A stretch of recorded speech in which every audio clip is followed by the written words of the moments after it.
Well, Deathlike, we've done it. We made it to the end of yet another free enterprise off-season, and tonight is our final community race. Sure, we're entering the Adamant Cup, and sure, it's going to be exciting. Group stage will be revealed tomorrow evening at 7 p.m. And Tuesday next week, we'll begin to see our first races. But tonight, we have a fantastic race between Rex Banner, Tybalt, Talgrand, and Moonblaze Wolf, playing in our Adamant Cup bracket stage flags. How are you feeling about this race? I'm excited for any race, especially ones where we have interest with good flags, especially with my favorite 4 characters only, so no easy slingshot grinds. So there'll still be grinds, mind you, but there will not be easy grinds. You'll just have to take what you get. Yep, there's quite a few flag changes between our group stages and our bracket stages. As you mentioned, I think grind will be a little more prevalent, a little more obvious, or a little more just seen in this particular flag set, because you're not going to have that significant early game power. T Wildish is off, T Pro is on, Setho is gone, Fu is gone. A lot of your early game trying to find power overwhelming, it's just simply not going to happen on these flags. So it requires a little more skill, but you still have to do all 7 objectives. It's a very high completion flag set, and you'll see higher times. And I'm looking forward to seeing all 4 of our fantastic racers tonight put their stuff on display for us and show us what they can do. Yeah, I mean, I'm excited for the back row glitch being fixed, because everyone is very aware, or at least we hope you are, that the back row glitch is that infamous glitch where you have bow and arrows, and then when you take it off, wait, I can still hit from the back row with my weapon, like a hammer or axe or whatever, and it's not you can't take advantage of that. And we're joined with man who has that big problem all the time. Yang, it's great. But this is at least good punchy start. Yeah, this start's okay. Yang is kind of disappointing for the most part. You need a lot of levels in order to turn him into something decent. He had very low offense early on, but Sid is a treasure this early. High HP pool, can make great use of J items that depend on HP pool, like fire bombs, lit balls, and blizzards, and comes with a decent amount of levels, decent amount of HP early on, can get you through the overworld relatively easily. And off our racers go, and 4 different locations by the looks of it. Yeah, there's a lot of options. I would personally just do something more simple, like maybe go antline, just go deep antline immediately. But I think some good early treasure rating is a good thing. Moonblaze Wolf is going that route, and it usually proves pretty fruitful.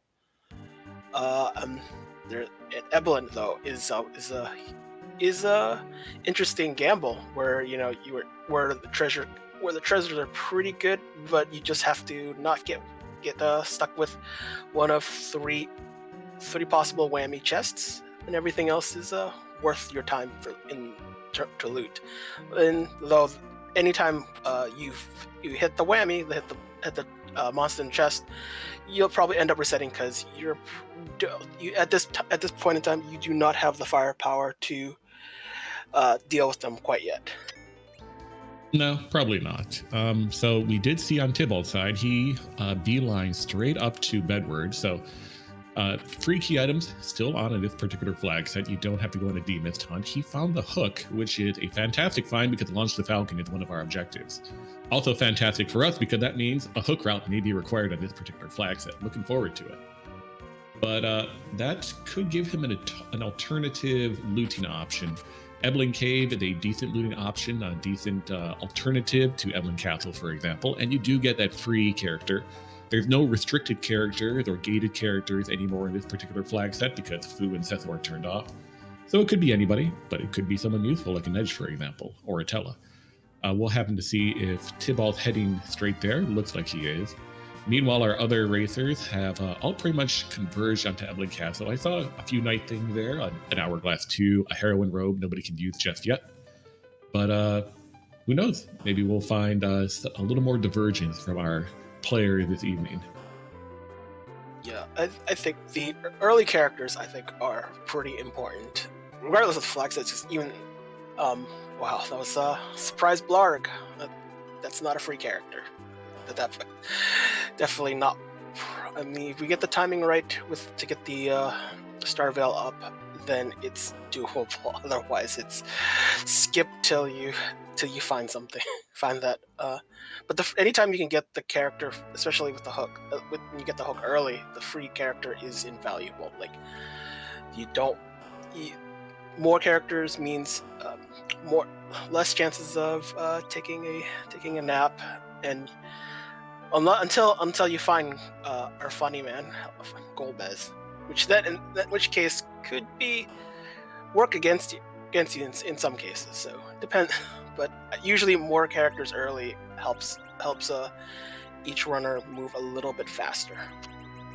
Sure, and to note, we still have a limit of 4 characters per party on this flag set. So every party member, every particular individual is going to have access to those 4 characters early on through Baron and through Hobbs, and now they have a 5th character sitting in Edwin Cave waiting for them. Moonblaze Wolf doing a fantastic job of getting through that Blarg, sitting up there on Mount Hobbs, able to get that Star Veil off in time with Sid, despite having limited agility. Probably liking taking good care with a run buffer there. So Palom in tow, and off to do, it appears to be Fabul, I assume, likely because you get that free heal by initiating the Fabul defense, and his party's not looking too healthy right now.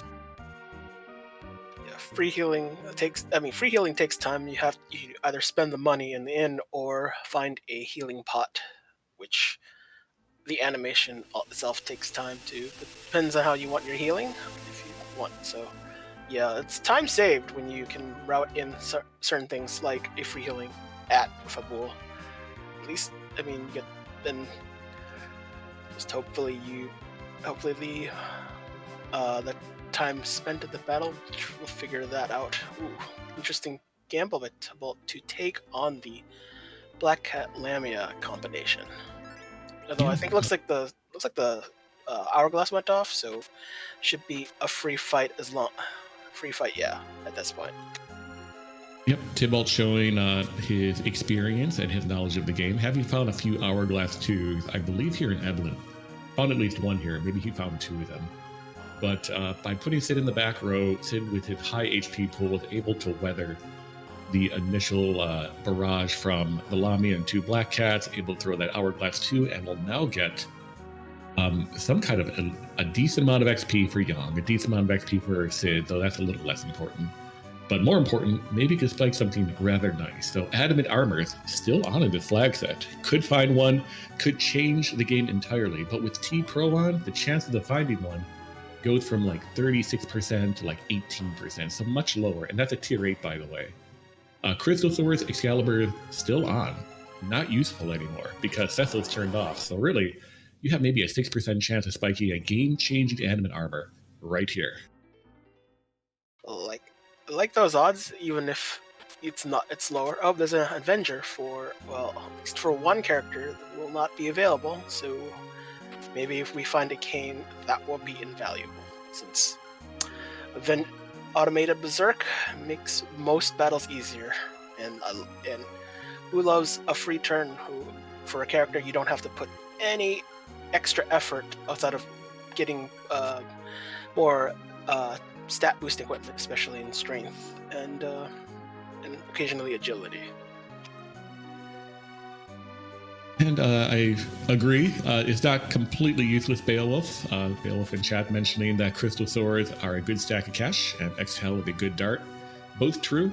One note, however, cash is indeed limited on this particular flag set because we do have SL Quarter on. So that Crystal Sword, which normally goes for, I think, 8.3 Sirens, only good for about 4.15 Sirens. Yes, because the whole game is counted by Sirens. Yes, it's the next Bitcoin. or something. It's usable. It's used everywhere for grinding, and that this should be still pretty available. Given I think the shops are normal, so I don't remember what was in the Eblin shop, but if we got access to sirens, just buying sirens will make the grind even easier when we get to the underground. I believe I noticed Bacchus wines and coffins in the Evelyn shop, so two very useful items, especially the Bacchus wine. But no sirens from them just yet. We're also seeing Rex Banner finding a Rosa down in Eblin Cave, so a fantastic character that will likely stay in his party for the remainder of the game. With food turned off in this flag set, Rosa is it when it comes to healing, when it comes to being a white mage. Well, we could have Porum, but at this, if you get any white mage, they are invaluable. That's as simple as that. You can live without one, but because the degree of difficulty increases a little bit, you probably will have to have a little more power overwhelming on your side for a white mageless group. You need the healing. Sometimes a Cure 4 will save your rear in a pinch. Oh, absolutely. White mages definitely carry their weight, but if you want a white mage, you're going to want Rosa. In 9 cases out of 10. Unfortunately, she doesn't learn Exit by herself. You have to complete Zot for that, so there are a few edge cases where Porum could be superior, but let's not talk about those. You just get what characters you get. So that's all I look at it. You get what the characters you get, and if you don't get the one you want, well, it's unfortunate. The seed did not roll the way you'd like. It's we're seeing some. I assume we don't know which. I think it was actually almost vanilla Rubicant. We're not sure. It could be Elements Rubicant at the upper Babel spot. So that'd be something. Yeah, we could still have a very nasty hook route. We don't know who that King Queen Evelyn. It could be a Dark Knight Cecil, for example, and that would be a bad time for all of our runners. A great time for our, for us, sitting here in the restream booth, because we don't got to play this right now. But we will see momentarily, I'm sure. So I guess I guess it's a good time to ask the question. Like in this flag set, I know some people have a fondness for Yang, some people don't, and I know, and we were talking before running this, that Yang isn't, at least maybe to you, isn't so popular. Like if, in this flag set, so what would be the thing? Like what I know he's level dependent, but wouldn't he, if you're not looting as much, wouldn't he be of value? Like you don't have to get too much to him to get up to par. Outside of levels, which are a very pro mage type of thing in these flag sets. I'm actually a big fan of Yang, at least more of a fan than most people in this community, I think. I'm a big fan of the bald head. I'm a big fan of not wearing a shirt and all that. But no, Yang is actually a lot better than I think people give him credit for. Yeah, he starts slow. It's true. And I did say at the start of this broadcast, yeah, Yang is not going to provide a whole lot of value early on, but you do get him to level 30. You equip up maybe an elemental claw, you exploit a weakness, he can get you through some early fights. He would actually, at least in the party that we've seen thus far, be my target for an Adamant armor if we happen to find one. And at the end game, he is better than Kane, for example. He's going to outdamage a Kane. He may be the second best melee in this particular flag set behind Edge, and only Edge. Yeah, I mean, and more vanilla than anything when it comes to Yang. So I think Yang in the early game is kind of below average. I think it's mostly because he can't take advantage of the back row glitch.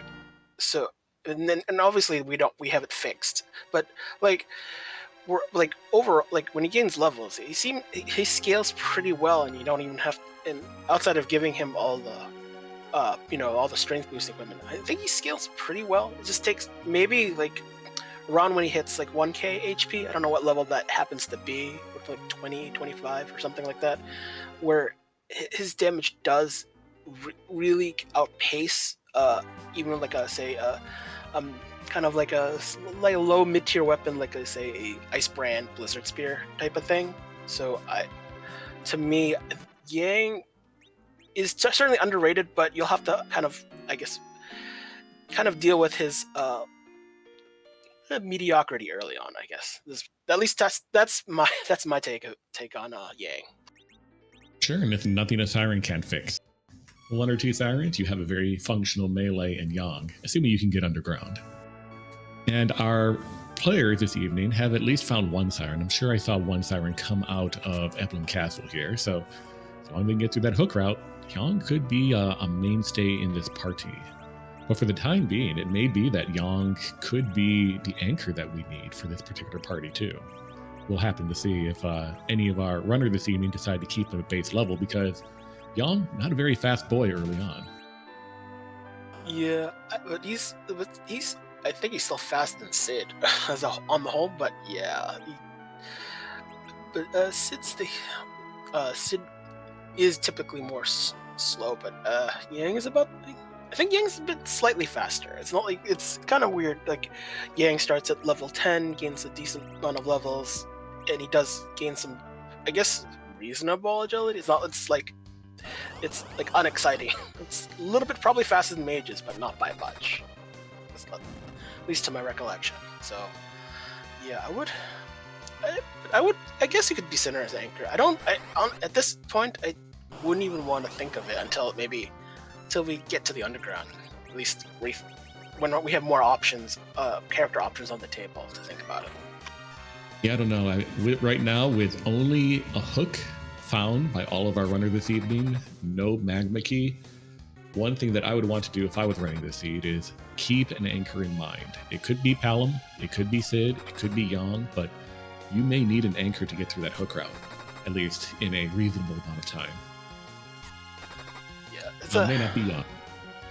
Yeah, it's hard to guess which way you want to go. I mean, if we can get Palom, Quake Kid online, then the hook route is probably a bit more manageable. So it'd probably be easier than maybe trying to find like an ice claw for Yang to make Pain Rubicon stay. But then again, it could be elements, in which case then we'd have to collect every single claw to make him useful, possibly. Or hope for just like cat claws and just hope he punches his way through that. So it could maybe just me. You can see Palom's early quick. Maybe make him take a nap later. Now you probably need the extra firepower from Quake Kid to get through the hook route. At least from what I'm seeing so far. Yeah, I'd agree. Most times I wouldn't pick Palom to be my anchor here. Berserk now bringing up a great point. If you can find a Dwarf Axe or potentially some other kind of agility manipulating equipment like a Cursed Ring, that Yang, or not really anyone, could be your anchor at that point. And we may just find one right here in the treasury. Rexbander finding that Earth Crystal in the Baron Inn has a large amount of high quality T-Pro loot waiting for him here in the treasury, and maybe a 5 out of 10 there, unfortunately. It's heroin rope over 10 for me, because I think when you loot, and you win. If that's what you get, you can make something out of it. Although it seems to be the weapons, a lot of the items seem to be very pro edge at this moment. Yeah, that heroin robe is nice, but I believe our runners had already found one in Eblin Castle. What probably stuck out to me the most was that glass hat. A very niche item, but could make Yang survivable in the front row, or turn Sid into the tank you need in order to get through something difficult. And something difficult could be waiting for us up here in the Tower of Zot. Here is Rex diving, and he may be looking for the trap chest up here. Flame Dog, not a very difficult trap chest to handle compared to the other trap chests available to us in Eblin Cave and Eblin Castle.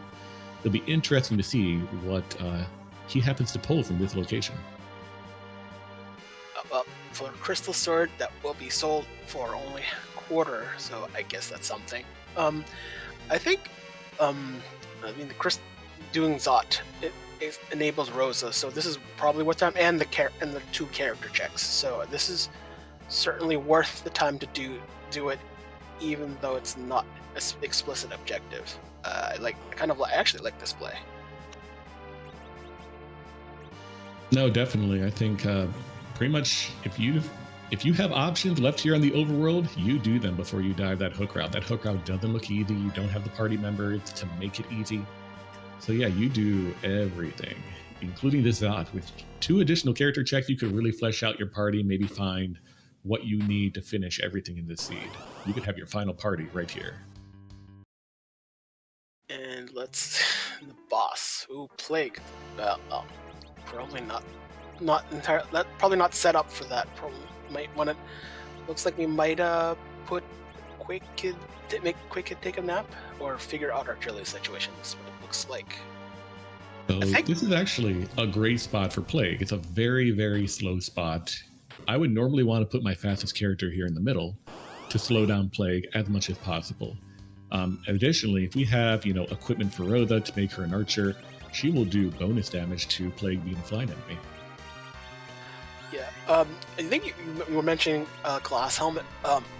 Of all the armors, and this is like before Adamant, Glass is actually for physically strongest. I wouldn't call it niche because a lot of enemies like to punch, and when they punch hard. And 30 points of raw defense is nothing to say. Is nothing to scoff at. I think it's of helmets. Not even just armor in general. It is just raw power strong. Now, if you're talking about magic, well, I would also say that a lot of helmets and kind of like fighting pieces of arm, like we're talking like the Zeus Gauntlet or Strength Ring, they have no magic defense to speak of. So Glass Helmet is pretty invaluable. It's not even just niche; it's valuable, especially when you need your front row characters to take damage, or like say Aradia, who or Edward, who will take naps easily. So you probably don't want them to, especially if Edward has the spoon, which spoon flag is available in both flag sets. So Edward with a spoon and Adamant could be your kind of replacement glass cannon Cecil. Could be, minus the whole covering thing. I mean, Cecil, never really a glass cannon. He's just a cannon. He's like a very armored cannon. Yeah, Edward, definitely a glass cannon. They're their first dupe, by the way, in a Rosa up here on the Tower of Zot. Now that there's no Cecil, there's no Fu, there's actually, I believe, 3 dupes rather than 1 dupe in this particular flag set, which you would only see 1 dupe on the group flags. And we find another white mage as well in Porum, who could be a decent anchor, but I wonder if we'll see Rex take either one of these. You might consider the Porum if you need the actual anchor, but we're ditching. Oh, we're ditching Yang. I guess that's some. Oh no, we're having 2 rows. Oh, we want the Rosa to the second Rosa. We don't need third white mage. Yeah, 2 Rosas better than 1 Rosa. Also, 2 heroine robes better than 1 heroine robe. Yeah, the greatest thing about the heroine robe is just getting her to Val damage multiplier levels. Just because you need, if Val shows up, which we don't know quite yet, but not Baron cards. So yeah, you need all the attack multipliers. You get a decent attack multiplier. So you get 15 strength, which is almost 2 multipliers on its own, and 15 agility, which is almost a multiplier through agility. It's 16 points for agility, 8 points for strength to get, and that gets your 1 multiplier to a 4 instantly for anyone who couldn't equip the heroine robe, which is invaluable, especially early game.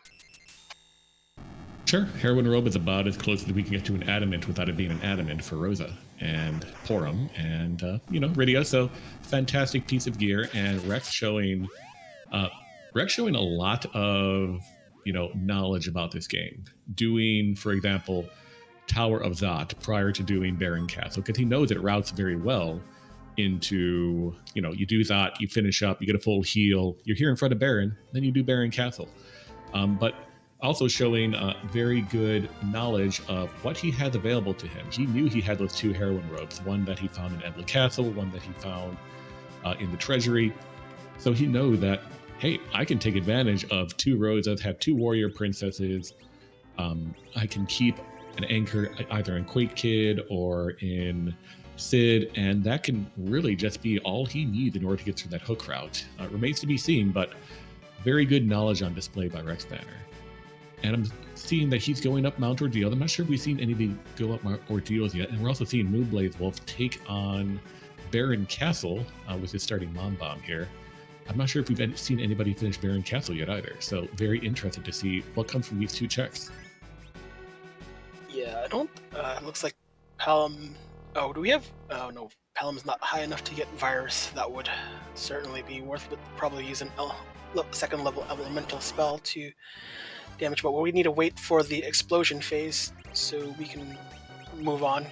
Trying to take down 9,000 extra HP when the exploding phase is only good if you have nuke or a lot of burr going on. And at this early of a stage, just let it explode. You can just wait out whose turn you want to take first to do what they need to do. And looks like that was not quite enough, since the HP scaling is being applied here based off of the spot that it's on. So it was Bagan's spot, and the HP split between Mom Bomb and these 3 bombs and Gray Bombs, which not a lot of HP, but apparently split 6 ways is not a lot of damage individually. And Moonblaze Wolf is through the first fight here in Baron. Interested to see what's on the throne. Meanwhile, we're seeing that the back attack, which Tibbal's already through and Rex Banner is fighting right now, is the Kaipo Guard. It's a relatively easy fight, especially with coffins available to all of our runners, which were for sale in the Iblan Cave. Oh, and there's Mr. Ha Ha Ha right there himself, waiting in the changing room. A surprise. We'll just need to hope that, if Tibbal has a heron robe, we can make use of Rosa. But we're trying to set up who's available, because we don't want extra deaths. So why don't we control our deaths? Okay, that is a plan. Not as a rare moment where you actually want to do this, but it's a good time as any to play. Intentionally kind of rig it up. You have control. Might as well use it. Yep, this is actually a pretty good spot to find Golbez. Magic is relatively low here, especially with the amount of HP that a Yang or a Sid had at this particular point. That initial virus isn't going to kill, so if you really did want to use like a Star Veil here for this, and you may not need to if you can push out 1,000 damage relatively quickly, but if you want to, you can easily get it off. So this is, for the most part, a free fight for both of our players here. Yeah, I think just getting rid of Palom is the best solution, since Palom doesn't have HP to survive a Fire 3. Fire 3 has a base 250 spell power, but given you get about 50% extra damage randomization, Palom is probably the best target to take a nap. What just happened there with the explosion? I think Rex was trying to use it and didn't die. I guess it's a little point of education. So if you have a kamikaze, for example, and you try to kamikaze something that's immune, you won't actually die because you don't actually do any damage.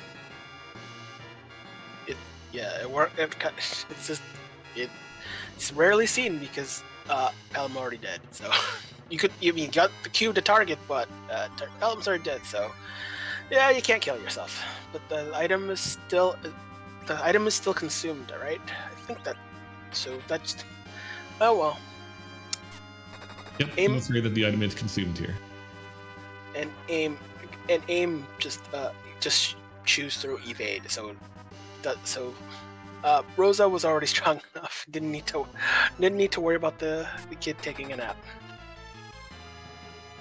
Nope, a relatively simple fight. So, armed with the Twin Harp, both Tybalt and Rex Banner are through ordeals. We're seeing that Moonblade Wolf has found a very vanilla turtle sitting on the throne of Aaron. It Yes. shouldn't be too difficult, assuming that this wave doesn't do too much damage. And doesn't look like it's going to. Never worry about vanilla Kinazo. Kinazo in high HP spots, fast high HP spots. Those are scary. Here, I think probably wouldn't take down the Palom at full HP. Just like I'm not even worried.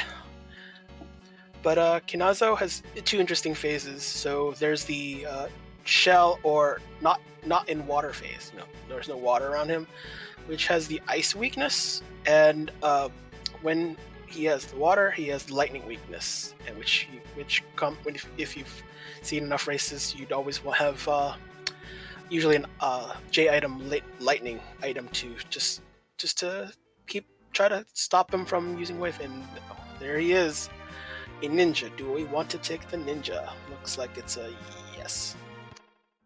In 9 times out of 10 on this particular flag set, that ninja is likely coming. I believe that Moonblaze has found at least a few weapons. I'm pretty sure I saw a ninja sword in Castle Evelyn. Pretty sure that Moonblaze also picked up a full moon somewhere, so you could actually back row that edge and keep him back rowed for the remainder of the season. And it'll be interesting to see if we see runners on the bracket flag set take that approach, because the back row glitch is off. You could just leave a full moon on for the entirety of the seed, throw, Murasame or a ninja sword or a Masamune in the offhand, and do your damage that way while protecting edge as much as possible. And we may just see that here. I think you want. I'm trying to remember. There is a weirdness when you do it in the vanilla, when you're trying to not necessarily try to expose it, but you have a full moon on the left hand initially. That doesn't quite set actually you have to have a weapon on your left hand first. If you put it on the left hand, it's not going to set the back row bit. And that's a vanilla thing. So I'm not sure if it's quite fixed or not. I know it's fixed in the sense if the bit is set and unset, but not sure if that part was tested. I know the right hand you'll guarantee the back row glitch is set. The back row bit is set. So for the weapon, it's one of those weird checks that is how the game checks. It only checks when you're two-handed. It only checks the right hand for the back row bit, not the left hand. So you can actually not have it set in the left hand. That's correct. If you want to back row edge with glitch on, then yes, you need definitely to have the full moon or the boomerang in the right hand. And I believe it's going to be the same way here, even with the glitch off. The full moon or the boomerang likely has to be in the right hand in order for him to do full damage from the back row. Right. And was that a Rubicon that I just noticed on the Baron Throne? That answers one question for us, doesn't it? Yeah, so Elements is at the Rubicon, the actual Rubicon spot. So quarter leg with kind of technically a lot less HP since it's 2 phases. So that would, at least it's good, definitely good knowledge. I think Moonblaze has done the hook, at least gotten the extra character, right? So that should. But once we know that, at least once we go to do the hook route, we know it's Elements. We probably won't have the levels to try to do try to take advantage of reflect bugs where reflect doesn't cause counters to happen, which is most primarily used on Zeromus, but also used on multi-phase bosses like Elements, where there are actually two boss monsters that you don't visually see. You only see one at a time, and they just change phases. So usually what a lot of runners would try to do is use like a Star Veil, and then reflect like a Fire 3 with Yadafu, which Fu is not available, but you'll reflect some magic, do damage on the Mylon phase, try to skip into and try to kill that phase because of the reflect glitch. Sure. Very good knowledge from Moonblaze Wolf, and very good knowledge for us. We'll know that the Rubicon spot is going to be much easier for our runners should this hook route be required. But there could be a magma key behind this twin harp, and we're about to find out. But first, we need to shut up. It's time for music.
All right, and I have played enough 4-Job Fiesta to know that is the battle theme from Final Fantasy V.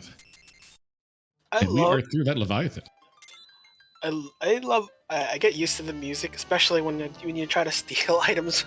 Well, steal is the rare item using the reset magic. Yes, so learn to love the music. And so if you notice that Rex didn't even bother using Quake Kid, trying to use these like Lightning 2, which Leviathan is kind of extra weak to, but though at this spot, the Dark Elf has essentially almost max magic defense of 254. 255 is max, but that also causes the same effect that Val's spin does. Trying to use light, you would have thought, hey, why not use Lightning 2? You could expose the extra weak, but you'd only do essentially not. It's not you will definitely not even do any of the Rope Code 2. You'll only do like 3-digit damage at best, and it's kind of like using it's equivalent using say a level 3 elemental on a behemoth. It's not the damage is not very exciting, and you kind of avoid using it. The Berserker is a more effective way of dealing with high magic defense monsters. Sure, that spot is very Berserker heavy 9 times out of 10. There are a few monsters, a few bosses there you can fight that don't exactly have that high magic defense. All Gauntlet, for example, it doesn't have that magic defense. If you fight the Magus Sisters, I think 1 or 2 of the 3 don't have magic defense either.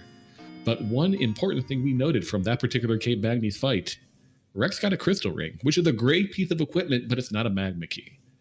And I believe we have exhausted all of our checks with the exception of Odin Throne. So unless Odin Throne had a Darkness Crystal or, a Rat Tail or a Magma Key, we're pretty much dedicated to doing this hook route, and I am here for it. Yeah, I would not. Given what the characters are that we have available and what that spot has, not even unless you've gotten Quake Kid to Quake and you're going to dedicate your time to it, pretty, and no summons will drop a key item, but chances of that spot being of any good value with the time spent and the accessible grind, which is pretty much top of Mount Ordeos with the dual Liliths.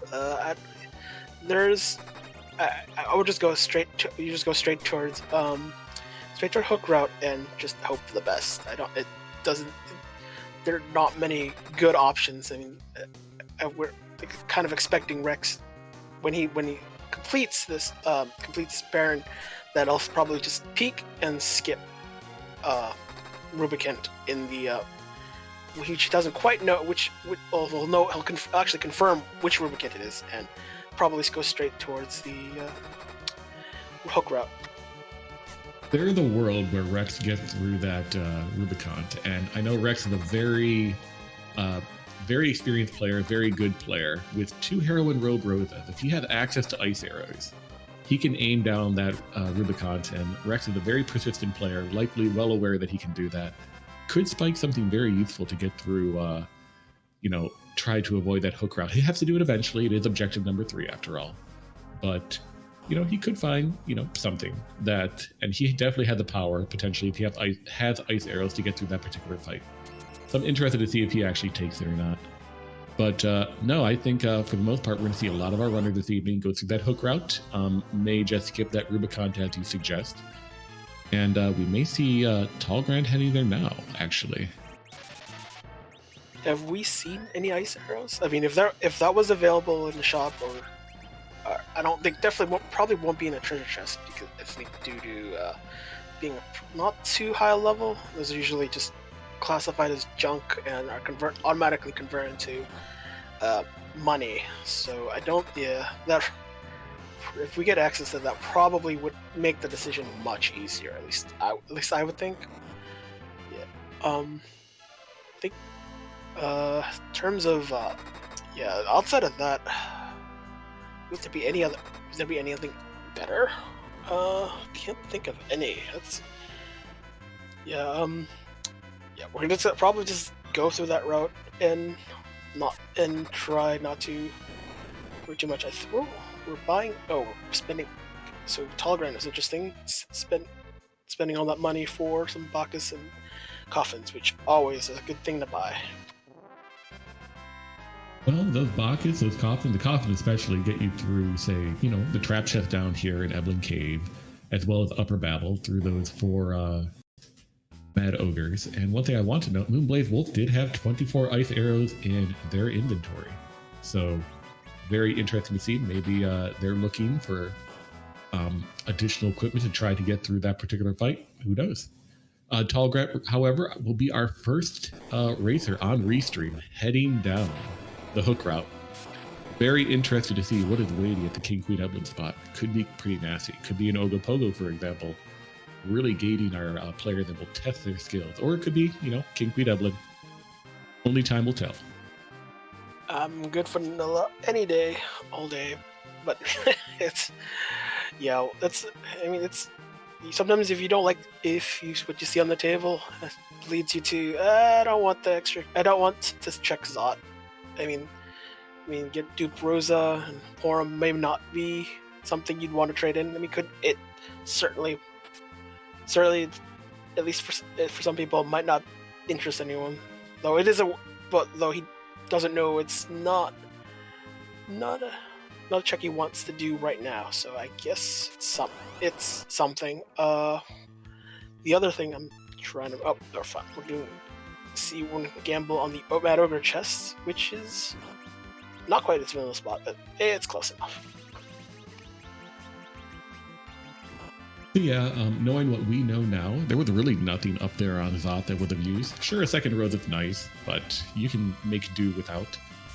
So Tallgrand fading Zot, I think will give him a little bit of advantage going down here as long as he can get through this hook route. Because everything else has been a zonk. Doing the twin harp, a zonk. Tallgrand doesn't even have the twin harp. So could actually be in the lead right now. It'd be interesting to see very shortly if he can pull this out. Because he doesn't know what waits for him down here. He doesn't know that's an element spot fight. And he may have a little bit of trouble with it. Also of note, three of our players on Restream right now have the Sand Ruby Alba Tall Grant. That Sand Ruby Iridia, no one has decided to take her. I believe everyone has reset out after they've seen her thus far. Iridia does have value here. While she is not the offensive master you want, because we don't have Bahamut, we don't have a Leviathan, she does come with that starting 4 agility, which is very valuable if you're dealing with a very unknown hook route. Instant anchor. Yeah, I was kind of trying to get that in the moment. I was like, oh yeah, I saw the Radia, floor, like immediate floor anchor. Might as well keep her in your back pocket if you need that anchor, probably at the very last moment, hoping that you have the pass. Just then trade in the Sand Ruby for Radia for the character, probably very likely be Palom or Sid. We know probably Sid, but it doesn't make it. Whatever. Just at least you have the anchor in your back pocket when you most need it. And it looks like Pale Dim is at the King Queen Evelyn spot. So, but at the spot normally the bosses are not really scaled for spots where you never see them punch, and this is a spot that doesn't punch.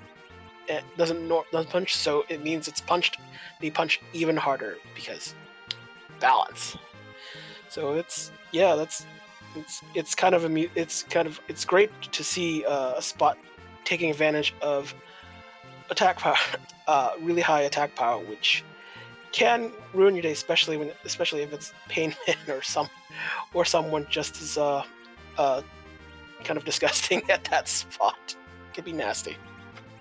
Yeah, absolutely. If you had a list of bosses you don't want to see at King Queen Evelyn, Pale Dim would rank near the top, up there with Ogopogo, Dark Knight Cecil, and so forth.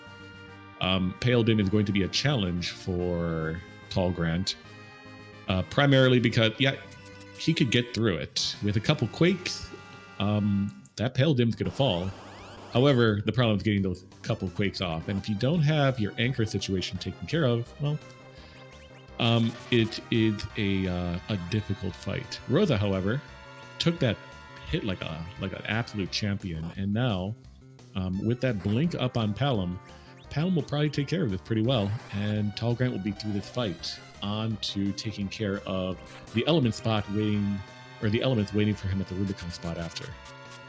Yeah, another benefit of the Heron Robe is a lot of defense. Is a lot of raw defense. So a lot of it comes from, some of it comes from vitality, but the raw defense bundled with really high evasion. So it's like 40% boost. So, which most cases you'll see it's a really 30% increase from base, or not base. Base is 10% for when you have nothing in that slot. So that's how the weird math is calculated. So yeah, it makes Heron Road makes pretty much any character a tank. It's just like the glass helmet, but different. It's Dr. Luke. We were completely off. That is not elements. That is Dr. Dialogue. So actually, this is probably easier for our runner this evening. Dr. Dialogue, not exactly the most difficult fight here. A little punchy, but this spot is actually not too punchy, thankfully. Initial fight, not too difficult. Lugay doesn't do anything. Balnab doesn't punch very hard. Second spot is free with a Star Veil, actually, because Lugay can't really hurt you if you wall yourself. Yeah, the interesting part of the fight is that only Balnob and the second version of Dr. Lugay are considered mechs. So, but we do not have a Thunderclaw. I think we might have a hammer available, but we do not have a Thunderclaw to kind of take advantage of that particular weakness. I don't believe we have a Thunderclaw, but I believe we have lightning arrows.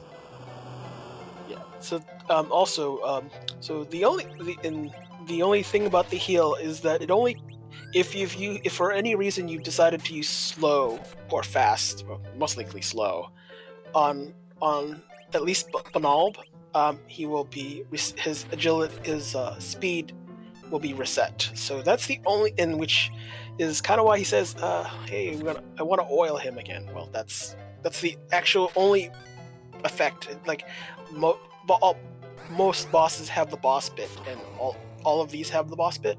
All of the monsters in the Dr. Luge fight. The difference is slow is the only thing applicable to, and well,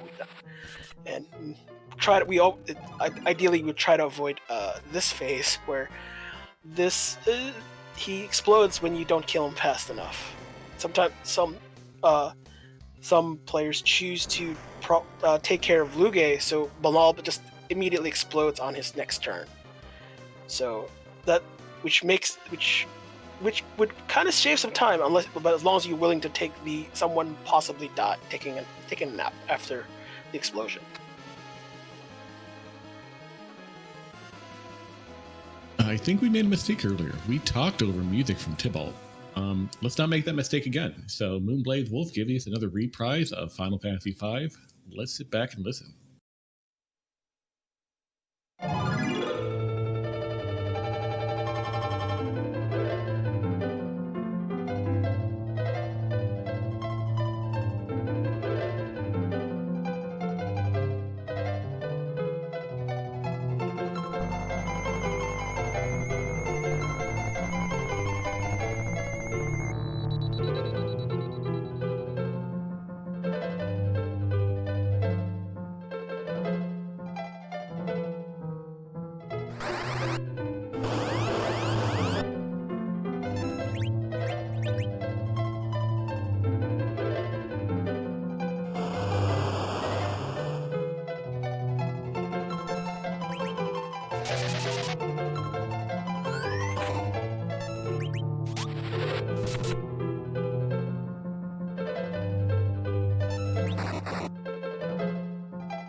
And Moonbladed through will get their crystal ring, and one additional advantage that these three runners who have done music, Talgrant did not, but that crystal ring, dragon resistance, useful against that pale dim, should make it relatively easy for the remaining three runners that will have to head down this hook route in a relatively short order, one of which Rex Banner already here neck and neck with Talgrant.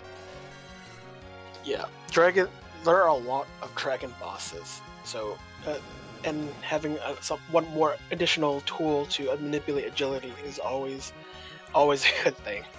So there's some. So if you've noticed, while Talgrant's still fighting Dr. Luge, and you may be wondering, hey, why isn't gas working on the poisoned characters? Well, due to what we call status priorities. There is a priority in stats. So death is, like, say, the strongest stat because you know what that does. But there are stats that when you try to apply one stat over another, depending on stat priority, it will prevent it from working. So say you are a Toad and you're trying to apply Piggy on a Toaded character, well, it doesn't work. You can do the reverse, put a Piggy and then put Toad, but not the other way around, which is kind of tech that is useful in other spots, like the Golbus fight, where you apply mute status or poison status, and the guess doesn't work. Which is kind of one of those things it's good to know. Indeed, and Talgrant through Dr. Luge through the hook route will be the first one of our runners here on Restream to have an objective complete. And giving us a little peek at the top of tower, showing us that Elements is actually there. So we were kind of right. Elements is, in the tower, just wasn't at the Rubicon spot. But yeah, our first runner underground and, in a way, in the lead right now. So well done to Talgrant. Let's see where he goes first underground here. At this point, I would probably think of the more common one is just get your free key items. Probably Feymarch is the first place to go. Just loot it. Alternatively, you can Dwarf Castle is a popular one if we're looking for another character to hope to swap in, replace a character that we don't quite like or may have more use for. So usually those are the two, and unless we have a tower key, which we do not have quite yet at the moment, which would normally guide us to do Tower Babble immediately. So in this case, it looks like Tallgrant is doing Dwarf first. Yeah, I really like Tallgrant's play here. Tallgrant faded Dot, Tallgrant faded Baron, actually. So doesn't have that second Rosa, doesn't have that edge. Looking for something more quality when it comes to party members, and could find it here. And also, notably, find Siren. So Coffin's available in Evelyn Cave. Siren's available here in Dwarf Castle. Your grind is secure if that's the way you want to do it. 30 Sirens and a Dream, very popular grind thanks to Possum Morpheus. We could see a lot of it on this particular flag set. But Tallgrant buying those Sirens, but doesn't want to cash them in just yet. Good play as well. You don't want to exactly cash in a bunch of Sirens and get a bunch of XP on a character that you may just ditch here after Dwarf Castle and this Alt Gauntlet. What fun. The horror. Well, it's a good time to grind, right? Well, I mean, if we're not resetting, we're gonna fight it. So looks like monsters aren't very scary. Most if you got Quake in online, just Quake them all, call it a day.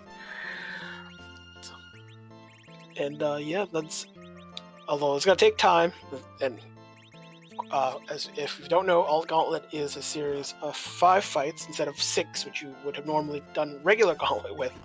5 and consistent of the possible 8 formations. It's we pick 5, and the last one is the rarest form of all the formations to just do battle of whatever that character set for that area, for that region usually. I think there's some interesting differences when you do Odin spot, where normally you would get a fair portion of kind of like a revised version of the Feymarch set of monsters.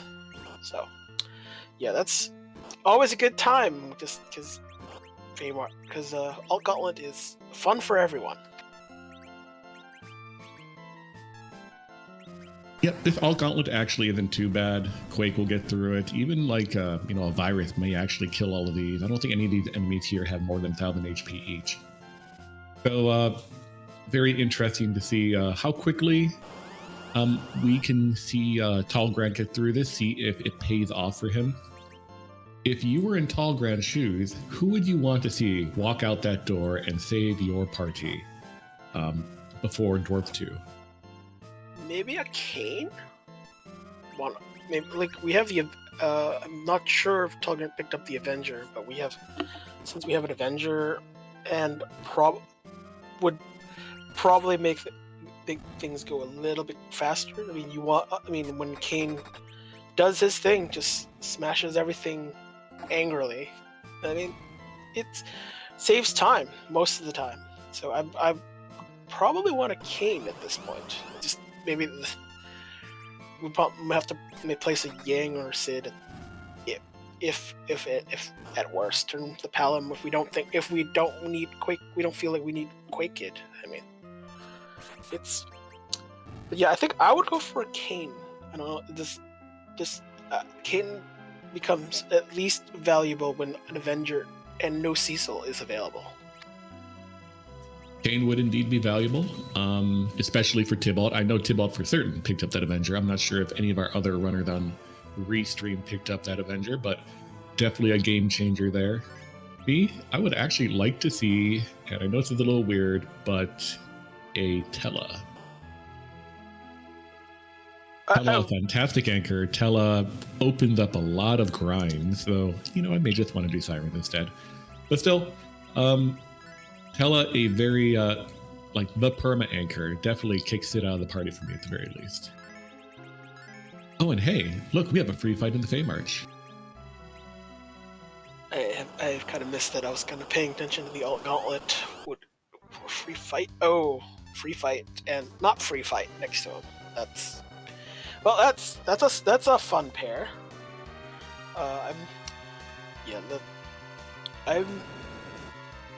think Tella as a thought. Oh, that's a fun. I'm happy. Yeah, Tall Grant not happy. Yeah, I would definitely like the. Tella is definitely certainly an option. I mean, given that Palom to this point, Quake is still useful, but you want your grind utility, and Palom takes a while to get there. So, especially with the food not in this flag set, Tella becomes far more valuable. But with Sirens, Tella's use probably isn't as powerful, at least with the characters we want. If we had less Rosas and like more Porms, then we'd probably reconsider the math on that. But Tella probably not so useful, at least with the characters we have. But that's just me, at least looking from what we got. Fair enough, to each their own. I'm just a big Tella fan, that's all. But hey, at the 59-minute mark, all of our restream runners are underground. Everyone has objective number 3 done. And wow, what a rude sea this has been so far, huh? Free Darkness Crystal from Free Boss. I mean, who could say no to free? Yeah, the Val.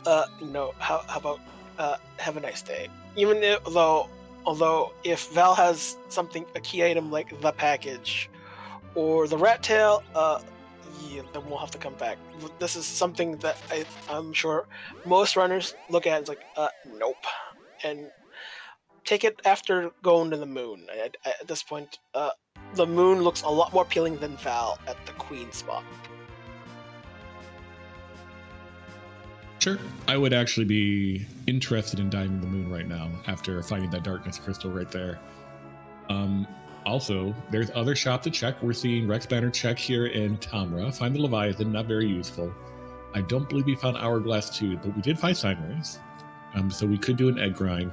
If we find, say, Hourglass Tooth on the moon, we can do a gold dragon grind. If you want to take that Tella, we can do D machines, and we have to go to the giant and clear the giant anyway. So, there are plenty of grind options available to all of our runners. I'm sure they're all very tempted at this particular point to get a grind out of the way, make the seed as easy as possible. Rex Banner, an absolute champion of the people, showing us that the job dwarf this evening is a utility meter reader. I think that job has been outsourced to just being mechanically or digitally read remotely. So unfortunately, he may be out of a job pretty soon. It's okay. In this time period, these things will exist indefinitely. They will not change, and Job Dwarf will not actually lose his job ever, ever. But yeah. So one thing Rex bought from Tamra, which is really nice and will be much valuable later, is the Sorcerer Robe.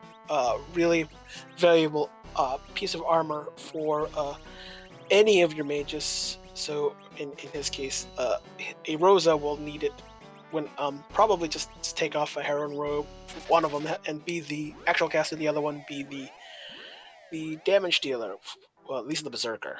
So the thing about best thing about Sorcerer Robe is it best attributes is lightning resistant. It has damage resistance versus undead, and has probably one of outside of a ribbon or an adamant, and probably maybe the crystal protect ring for an armor, most magic evasion, which is when it comes to Z fight, you can't have enough of that. No, Sork Robe is a very nice item. Probably like I would say the third best robe for Rotha, behind the white robe and behind the adamant armor, of course. But yeah, we're seeing a lot of retreading right now. Though we did find, that darkness crystal. Interesting to see if Rex heads to the moon, and looks like he may be up there. So while we're seeing a lot of retreading, although Talgrand heading up to the top of Babel. Very interesting to see what we find up there. I just want to give a shout out to our restreamer Psychonaut, doing a fantastic job of restreaming this evening, and to Beauty and Discovery signing up for tracking this evening and doing a fantastic job tracking on hard mode, tracking 4 racers simultaneously. A very difficult job. I had a hard time doing 2 races simultaneously when I tried tracking in our final race of the off season, and just great shout outs to both of them. Yeah, without people tracking or just restreaming, this wouldn't be what it is today. It's very underrated, if not just one of the more important things. So yeah, thanks to both of them. I guess there might probably be a check of the immediate check, maybe the shop on the moon before we maybe do a K value peak. I think before this. Probably a good time as any to do a K value peak. Maybe do a small grind with gold dragons. I mean, we've had access to sirens. Would probably a good time to get some XP before we actually dive. We'll see what goes. I just want to note, I didn't call it out earlier, Tower Key from Dwarf Castle. So that is why Talgrand is climbing Babel right now. 2 key item checks waiting for him up here. And we found our cane! A lunar cane. Tybalt's gonna be very happy when he finds them. I'm not sure if Rex Banner happens to have that Avenger. Hope he does, because he's going to be very happy as well. But no, apparently he doesn't, because goodbye cane. Banana cane too, one of my favorite sprays. Yeah, kind of love all the palettes. I mean, they're pretty. It's interesting to see the variations of palettes. Like I'm like art. I can't make art, but I know what I like. That's what they say. So that's what I'll use, because yeah, I can't make any, can't draw, but but if it looks good, yes, why not?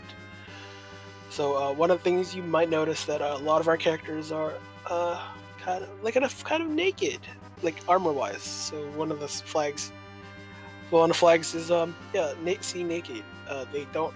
They come with a weapon, but they don't have anything else equipped. So this really only affects Fu and Sid. No, it's not Sid. Sorry, Edge. So and usually not a big deal, because a lot of it's junk. But only those 2 have actually decent starting equipment. And the rest, we can mostly live without. Oh, that's very unfortunate right there. So Rex taking an unfortunate wipe to the Warlocks, and attempted a Warlock grind on floor 4 of the Lunar Subterrane, and unfortunately hadn't saved since Fate March. The Warlock grind is a very niche grind, very good grind as well. You get a ton of XP from that particular fight. And if you have the right battle speed and the right agility anchor set up, those Warlocks get muted by your White Mage very early, and you just, insert damage, collect XP afterwards. But unfortunately for Rex, didn't work out. We'll have to redo this King Queen Evelyn fight, and we'll then likely have to relaunch the moon and head back up to the moon. So a little bit of a time loss there, but I love the effort from Rex, because that is the grind I tried, and I had difficulty with it the other night when I tried a particular async flag. It's just a little different when you only have 4 characters. You have to lower your battle speed a little more than you normally think you have to in order to get that mute off in time. But I'm sure he'll get it this time around too if he attempts it again. Yeah, it's a bit easier if you have the item, the mute bell, or I think that's what it's called. Which will do the same thing as casting mute. Casting mute has a slight delay, So that, which is usually why the item version is usually superior, not always, but usually superior, because the item version usually always works, but has a fixed spell multiplier in most cases. Usually, but in terms of the mute belt, doesn't matter as long as it has its one, which it is. So, but the delay sometimes, and the spell power of those warlocks, they're actually, I mean, they do what, like 600 at least 600 damage without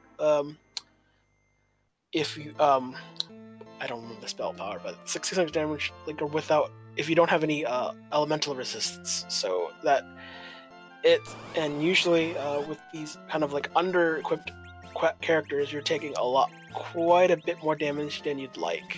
So yeah, it's worse than, say, ghosts. Even though they do the same fire too, but it's not as strong. There's just more of it.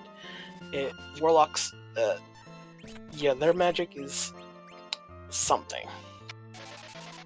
Oh, it's high. And if you don't have, at least 1,000 HP, you're probably going to die to the particular fight that you take from the warlocks.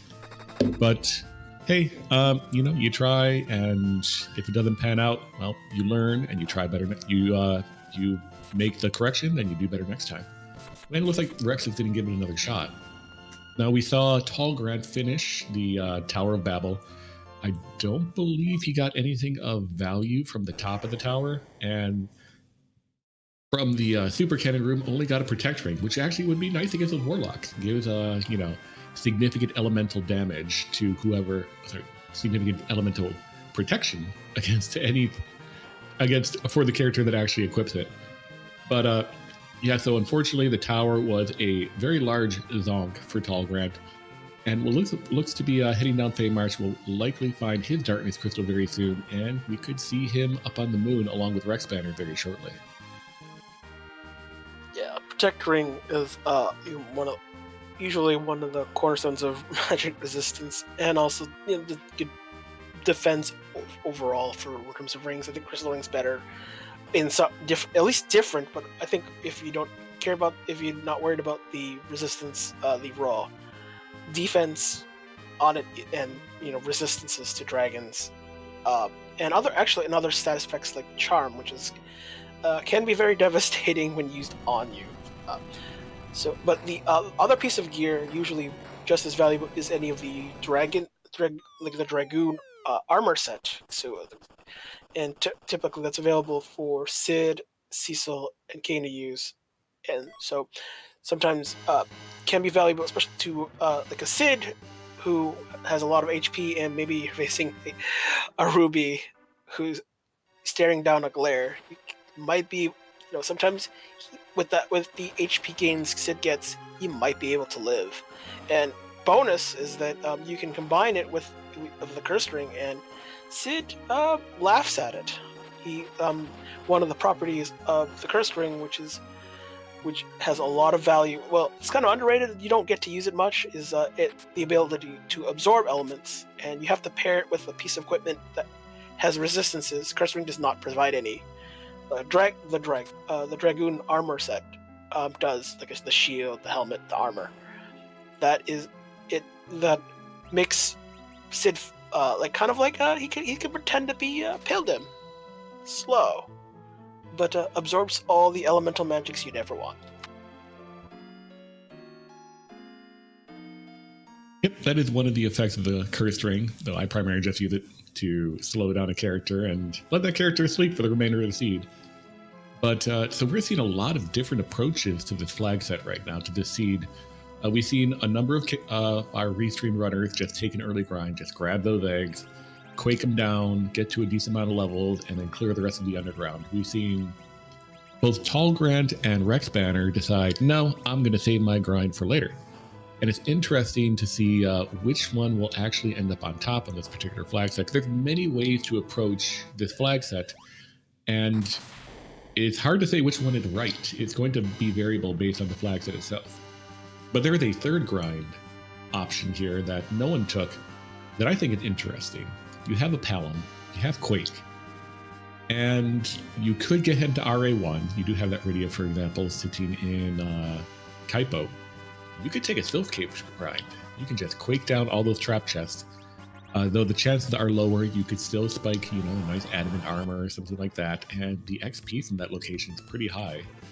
I don't think we're going to see that from any of our restreamed runners tonight, but it would be interesting to see if anybody who is running this race off stream, and we have a number of racers this evening who we're not exactly seeing. I think we have a total of 9 entrants this evening.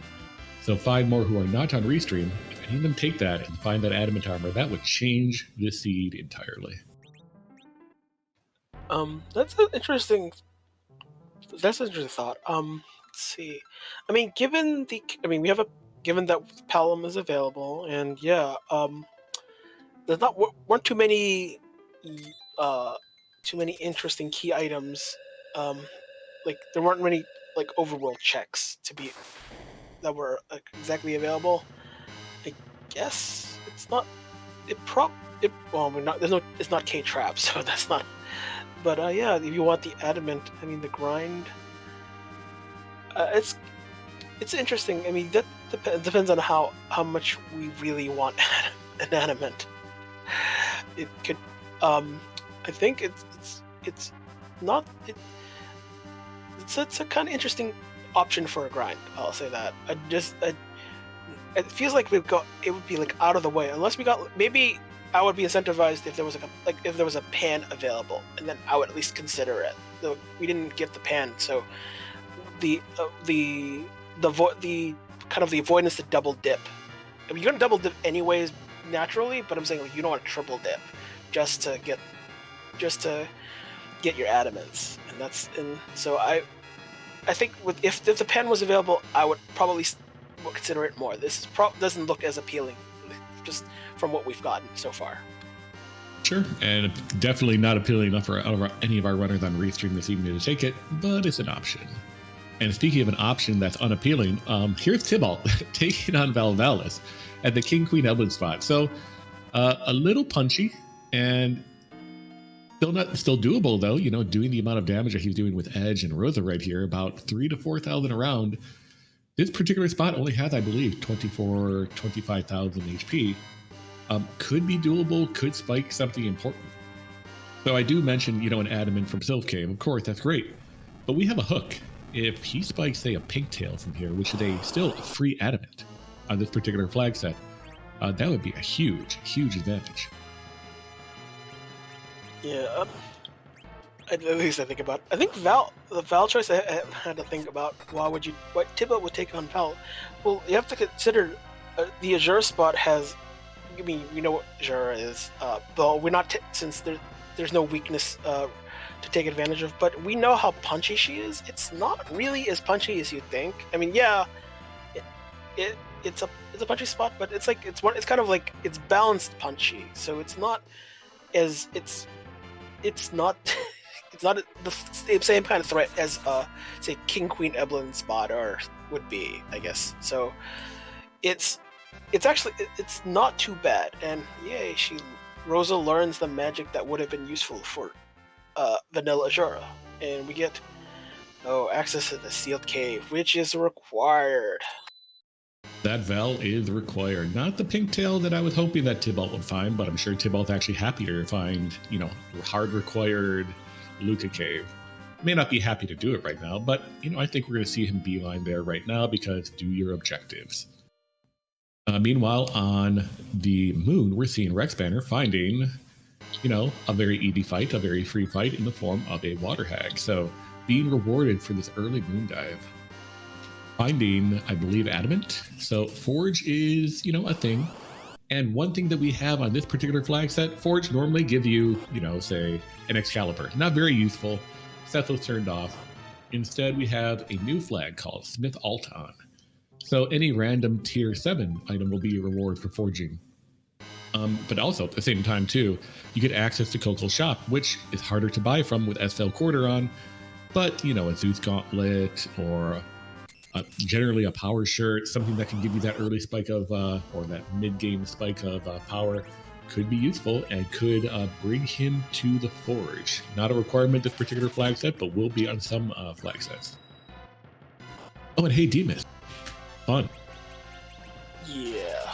Our level lovable D Mist. Uh, unlike most dragons, it is not a dragon, and worse, it's a holy dragon, so it doesn't. It lasts. It kind of lasts at your lasts of your burr, or if you have crystal. But then again, we don't have Cecil, so that burr is not available.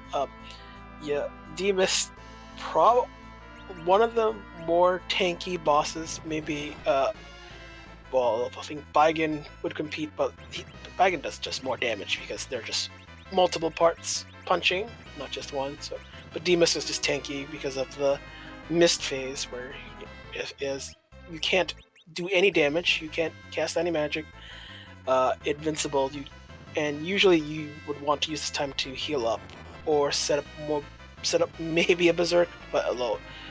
If you don't do enough quick damage, having a character berserk will cause you just more delays in waiting to hoping for the mist phase to end.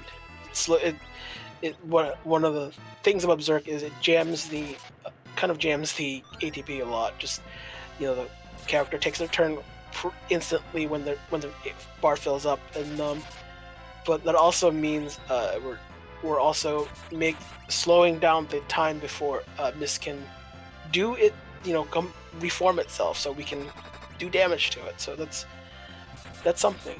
Oh, and looks like Tybalt took the sealed cave route, and I don't know what the item got received was, but it looks like it's a Yang that is the boss.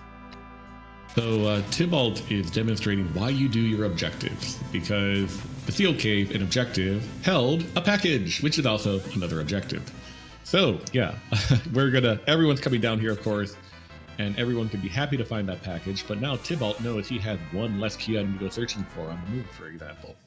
Rex Banner into this D-Myth for the long haul. I think he just YOLO'd, and did he berserk up the edge? So this might be a long, he sure did. This is going to be a long situation for waiting for the D-Myth to reform. So yeah, it's going to be a bit of a fight for Rex Banner, but Tybalt, I think, has a little bit of advantage over most of our runners on Restream right now with the knowledge he has and the levels he has. Moonblaze Wolf hot on Tybalt's heels. They're about to get their Luca key, about to get their package as well. Tybalt should have, I think, a little bit of an advantage though. And one thing to note, Tall Grant did check that Naming Way shop up on the moon was rewarded with Hourglass 2s. So can take a Gold Dragon grind if he's interested in doing so, or could use it against, I'm trying to think what fights are left that could be Hourglass. Maybe Dolls, and that's about it, because I think we've seen both sets of cards, and I believe we also saw DM. So interesting, but yeah, it looks like we're going to see the Gold Dragon grind could catch up relatively quickly here in terms of levels. Yeah, even just doing one battle is good enough to. I mean, looks like Tall Grant has a initial level edge, so an edge does need need the levels in the near immediacy. So yeah, I can see that. I think. Well, I'm trying to think if we can do any status effects to purge it. I mean, there's usually the item you want to use is the what did we call it? What it was called? One of the items is heals all sorts of stats controlling stats. The Unicorn, I think it's the Unicorn, that would help on Berserking Edge outside of killing Edge through petrification or death. Either of which is not exactly the most desirable. So I'm trying to think if we can try to paralyze Edge. I'm trying to think of the status priorities. Not off the top of my head. I'd have to look it up a little bit later. But yeah, that's Berserk. But the Berserk Edge and Rex Banner is just slowing down the fight massively. So yeah, it's not a good time. No, but it's relatively free. Rex Banner will get through this fight eventually. Meanwhile, Tall Grant, finding his way through his fights, finishing up his Gold Dragon grind, and will potentially be in a better position to get through the Steam Mist when he eventually finds him. Have you a little more leveled, I think. Unfortunately, that edge over on Rex Banner side doesn't have the levels I would hope for this part of the moon. Moonblaze Wolf finishing up Cave Luca will be rewarded with their package.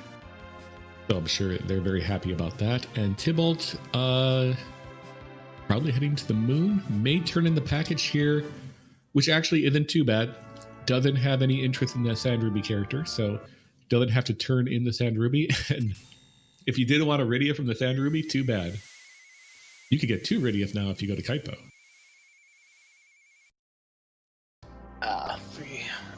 Well, it's Anna who burns down the village. That's yeah, that's something. Tipple also picked up a spoon from the Sheila 1 check, so that's, we have no bard, so that so we're gonna probably just toss it for maybe to a Z or maybe a CPU if that shows up this seed. Yeah, it's interesting. That is our first Sheila 1 check, and I'm surprised that 3 of our runners decided to fade it and decide to either go to the moon or do the entirety of Fey March first. Moonblaze Wolf may choose to check that Sheila 1 before heading to the moon, but that's normally a check you would do sooner rather than later. And I'm not sure if it's going to encourage Tybalt to go pick up. Actually, I don't think we have seen an Edward yet, have we? So yeah, never mind. There's no Edward to pick up, and it will likely be toss fodder at this point. I agree. Yeah, I'm thinking. With 6, we had a limited number of characters, so yeah, we did Duke Rosa, Sid. Yeah, that sounds like it. So yeah, I think definitely I think usually people are more incentivized to do the Sheila check just when you have the pan. You can just do the pan, and you usually end up double dipping football, which is usually happens anyways. But you try. I think a lot of people try not to triple dip football because you do football, then Sheila 1, and then Sheila 2, and yeah, and just probably why it typically happens. Not, which it's okay. I can understand at least checking it. Could have been one of the key items that we needed, but it doesn't. But it's not. So that's just how the seals roll. Now we see 2 of our runners, Tybalt and Moonblaze Wolf, both of which completed the Val check and completed Field Cave, are rewarded because they both now have 10 key items. Their grind will be a lot faster. And speaking of fast grinds, Rex Banner definitely slogged through that D-Mist. But you saw what he was rewarded with, a pink tail. That's an adamant armor waiting for him the next time he decides to go back to Earth. And we'll make the rest of the seed free, almost free, practically free. Apparently not heading back down to go cash it in immediately. And also found a rat tail too. So both tails. Really incentivized to go turn them in, but wants to check Masamune first, which I believe I saw were 2 dealers. They were doing stuff on that. I haven't seen dealers too a little bit off of its vanilla spot doing work, which is I usually do not see that. That is tough though. I can't. Usually you don't really have the probably. It doesn't look like from a party setup situation. Not exact with the items you have. Probably not set up to do it to be too efficient with that. You usually do not want to trigger the virus phase when you physically punch at either one of them, like with the fight command. Other commands like jump or Yang's power doesn't trigger it, so but any regular punch will cause that phase. And given that spot's high magic power, virus will give a character a nap pretty quickly. Yep, there's exceptionally high magic power here. So Rex Banner is doing the tried and true, and in my opinion, correct option here, the correct strategy here, which is called Lunar Frogs. So, after the Lunars are on a set script. They will attack, they'll use the fire, then they'll attack 4 times. And after they're done attacking 4 times, they will cast Breath, which will try to frog your party, but it can be reflected. So, best course of action, just wait them out. And Rex Banner has the ability to. That Rosa has a crystal ring on, takes reduced damage from dragons, which these dude Lunars are, and we see the frogs come out. This is now a free fight. Love free fights, although you do have to work a little bit to get there, but as long as you have a wall or Star Veil probably being a little bit more accessible will certainly make it easier. When they're frogs, they croak really quickly, so looks like they're gonna go. Rex is gonna have a fun time finishing that out.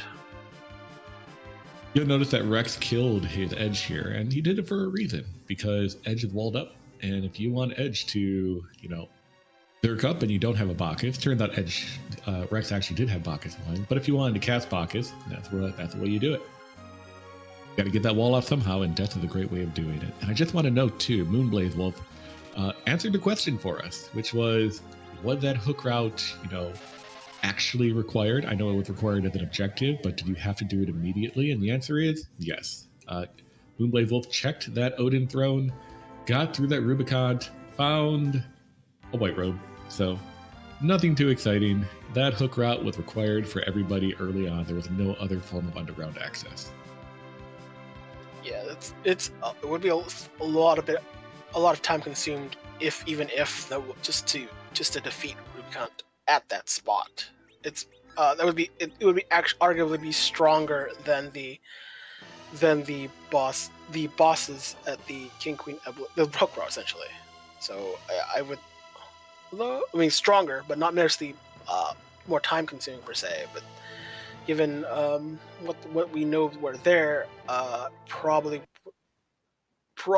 wouldn't have. If it were actual magma key, then maybe it would be worth it. But since it's not, definitely not. At least, so I don't. The math could change, but depending on who you have and what access you have for items or equipment. So, yeah. And considering that Obidin has a lot of spell, that's why Edge took a pretty quick nap to Glare. Yeah, Glare will kill in most spots anyway. One thing I want to note, Rex Banner found the item you want to find when you dive Moon, which is the pass. He never has to come back here, assuming he can kill whatever is here at Crystal Sword Altar.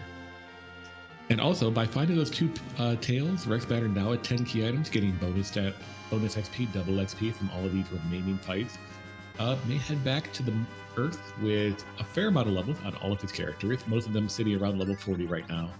And with an Adamant waiting for him, we'll clean up everything that he left behind pretty easily. So looking forward to see how quickly he can get through that Val fight, how quickly he can get through that sealed cave, compared to Moonblaze Wolf and Tybalt, both of which already went through that particular fight. And oh no, you do not want to find D-Knight here.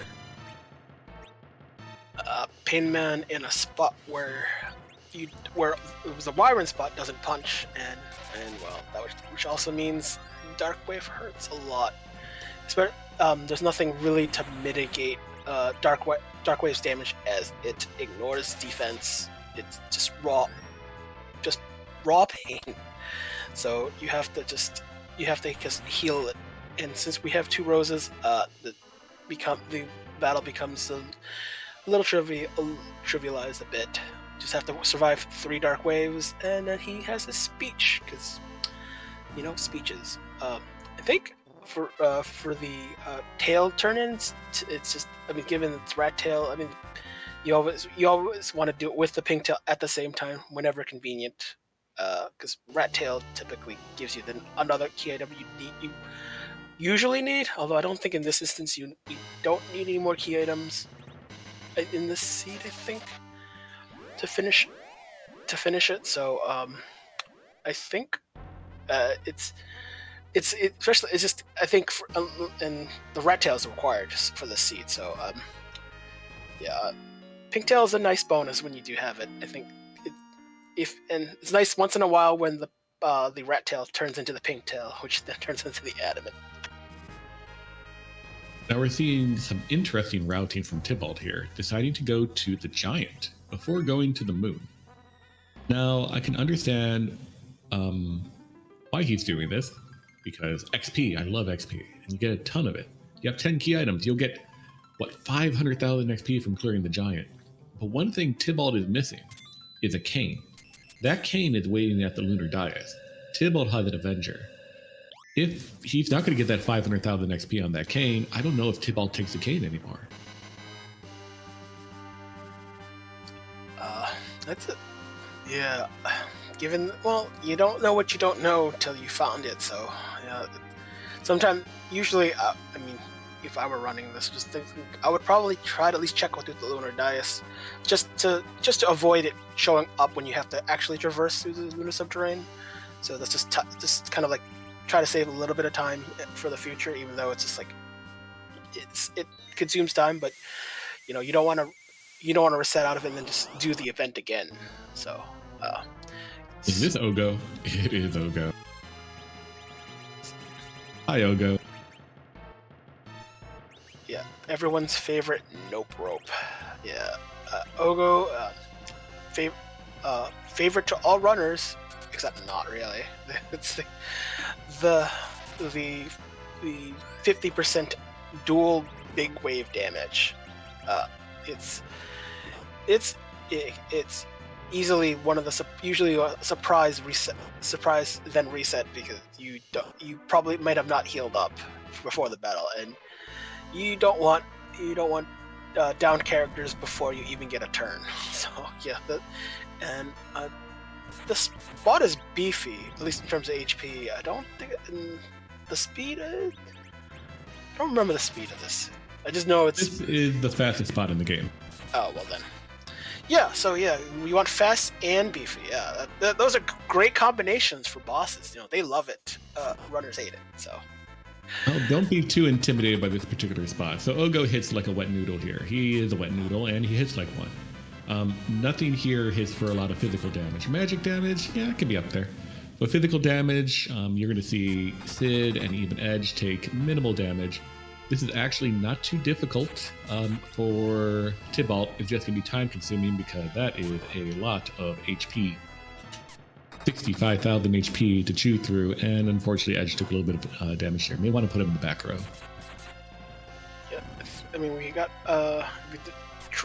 treasury, or at least got access to a boomerang. Yeah, you definitely want Edge in the back row, taking as little damage. Especially he is usually at this stage should be a decent DPS character with at least like a long sword.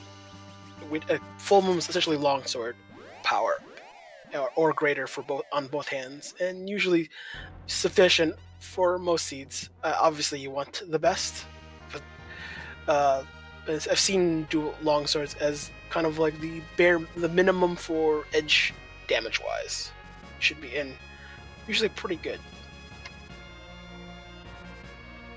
You'll notice on Tybalt's side, he has nobody in the middle slot. Normally your middle character, your character in slot number 1 is your anchor. But in this case, there's nobody there. So Deathlight, who's the anchor? It's the next one. So in this case, it's Palom. So you don't. So in the case of when we're not doing Sea Hero, this is not a Sea Hero seed. It's the character in the next slot over. So it's usually top slot. There's an order: middle, topmost, bottommost, top middle, and then bottom middle. is the order in which the game picks from. If assumes like a preemptive strike, every ATPs fall. There's an order the game deals with. So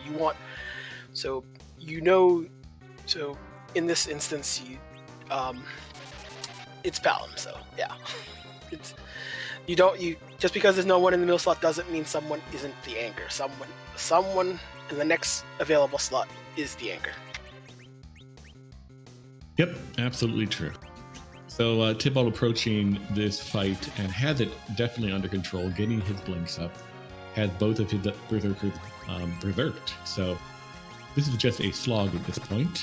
And good thing to note right there, Edge taking 61 damage rather than 1200 damage from a hit from Ogopogo, showing the power of being backroad.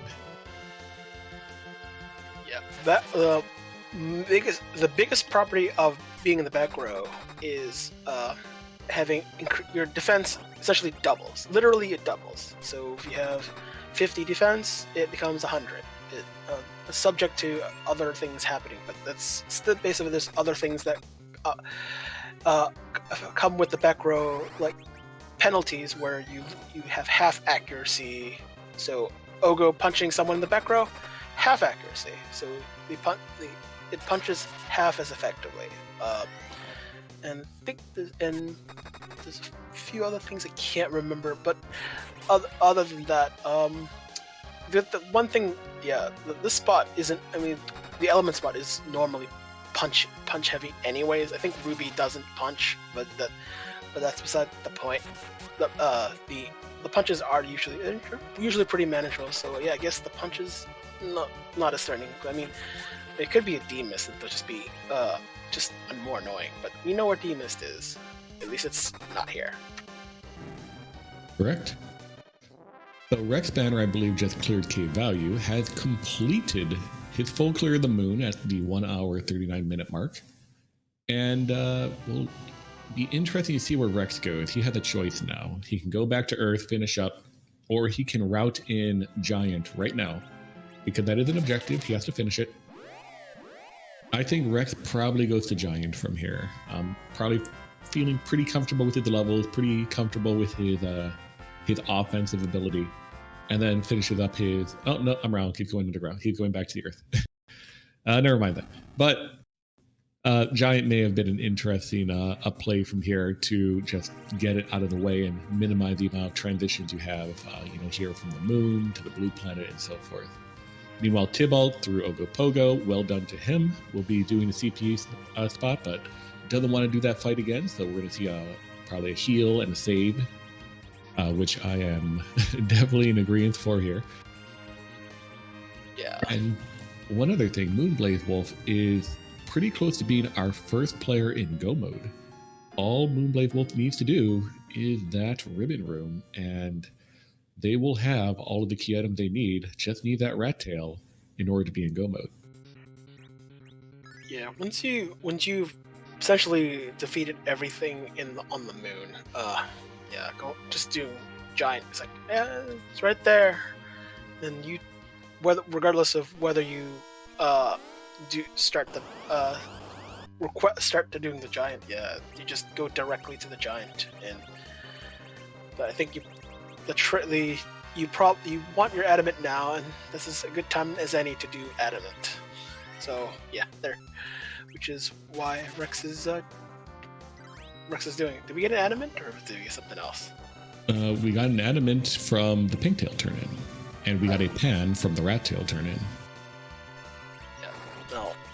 Well, I think we don't know what's at Sheila 2 because the Pan was not accessible. So, but I don't think we need that to complete the seed. So I think Ben Rex is looking for the package, in which we know. I think that's the Val's. In the Azura spot, so yeah, that's not. The Luca key, then the Azura spot, and the package is behind the sealed cave. Yeah. So yeah, everything that Rex needed for Go mode is sitting behind the Feymarch Queen, and we'll see if he decides to do that. But good point as well. Rex clearly showing that he knows what he's doing.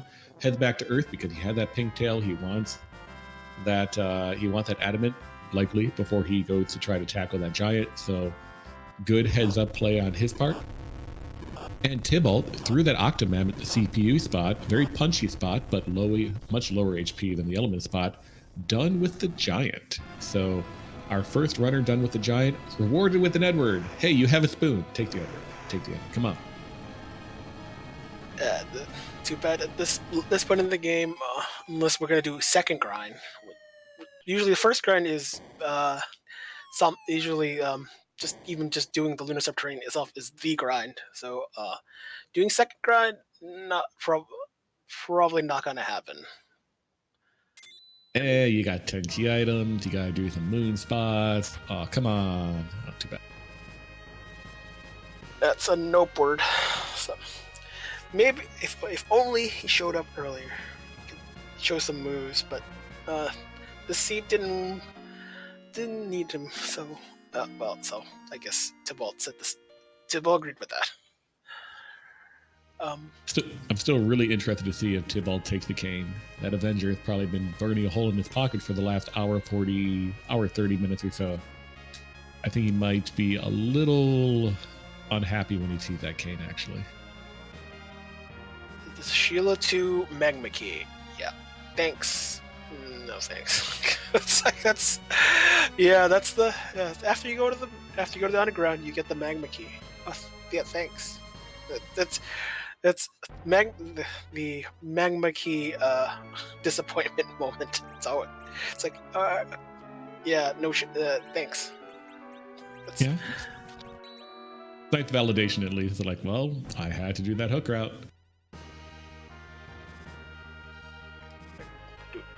Looks like Odin Basement is the next plan for Rex. So that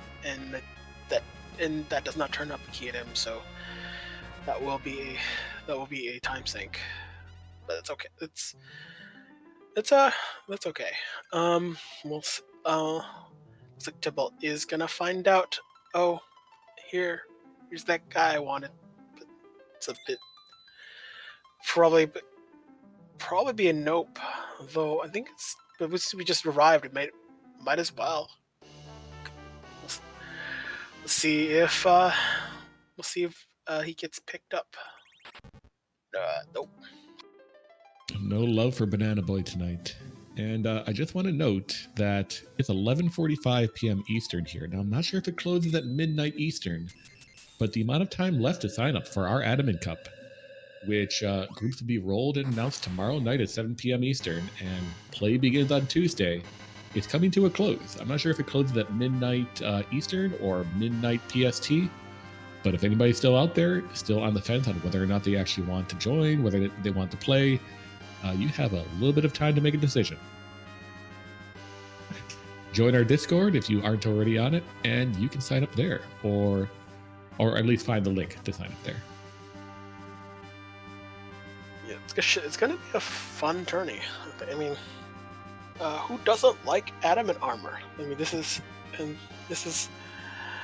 long usually a flag turned on where no adamants in I think every tourney. I'm not sure every tourney, but most tourneys I have not seen adamant been available. So this is probably one of the rare times where adamant on is a go, especially with Spoonwort. So might be something worth trying out while you're here. Yeah, every tournament I've watched, I've only been watching, I believe, since EZ3. Have had adamants turned off. I believe someone had mentioned in the past that it hasn't been since the ZZ1 that adamants have been turned on for a tournament. So, yeah, interesting approach, interesting wrinkle for tournaments that I haven't seen before. And I've been corrected in chat, thanks to Sync It Up. It's actually midnight PST when signups cut off. So in 3 hours and 13 minutes. So if you're interested, get that registration in. There's still time. I believe we have a total of 97 competitors signed up right now.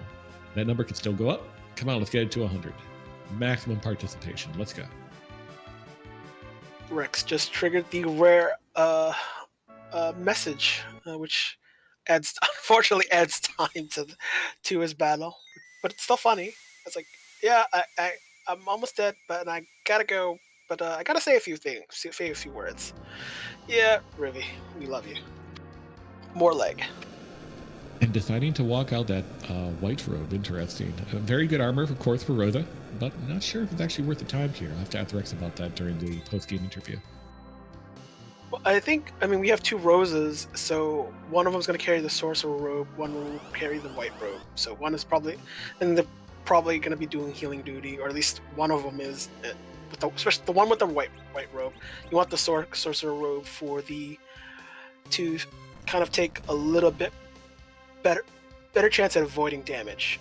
I think in this game, avoiding spell damage through magic evasion is a lot more powerful than trying to increase magic defense. It's like, especially when spell damage goes higher, way higher than however much magic defense you can muster. And in this game, you can't really, you don't get a lot of high magic defense armor to muster. Like usually that was kind of corrected in like the advanced port, where you have a lot more armor that boosts up significantly. In this game, you're not, you can't quite have it. Like it's like the best combo of magic armor is like it was ribbon, adamant armor, crystal of protect ring, and maybe a shield, and that doesn't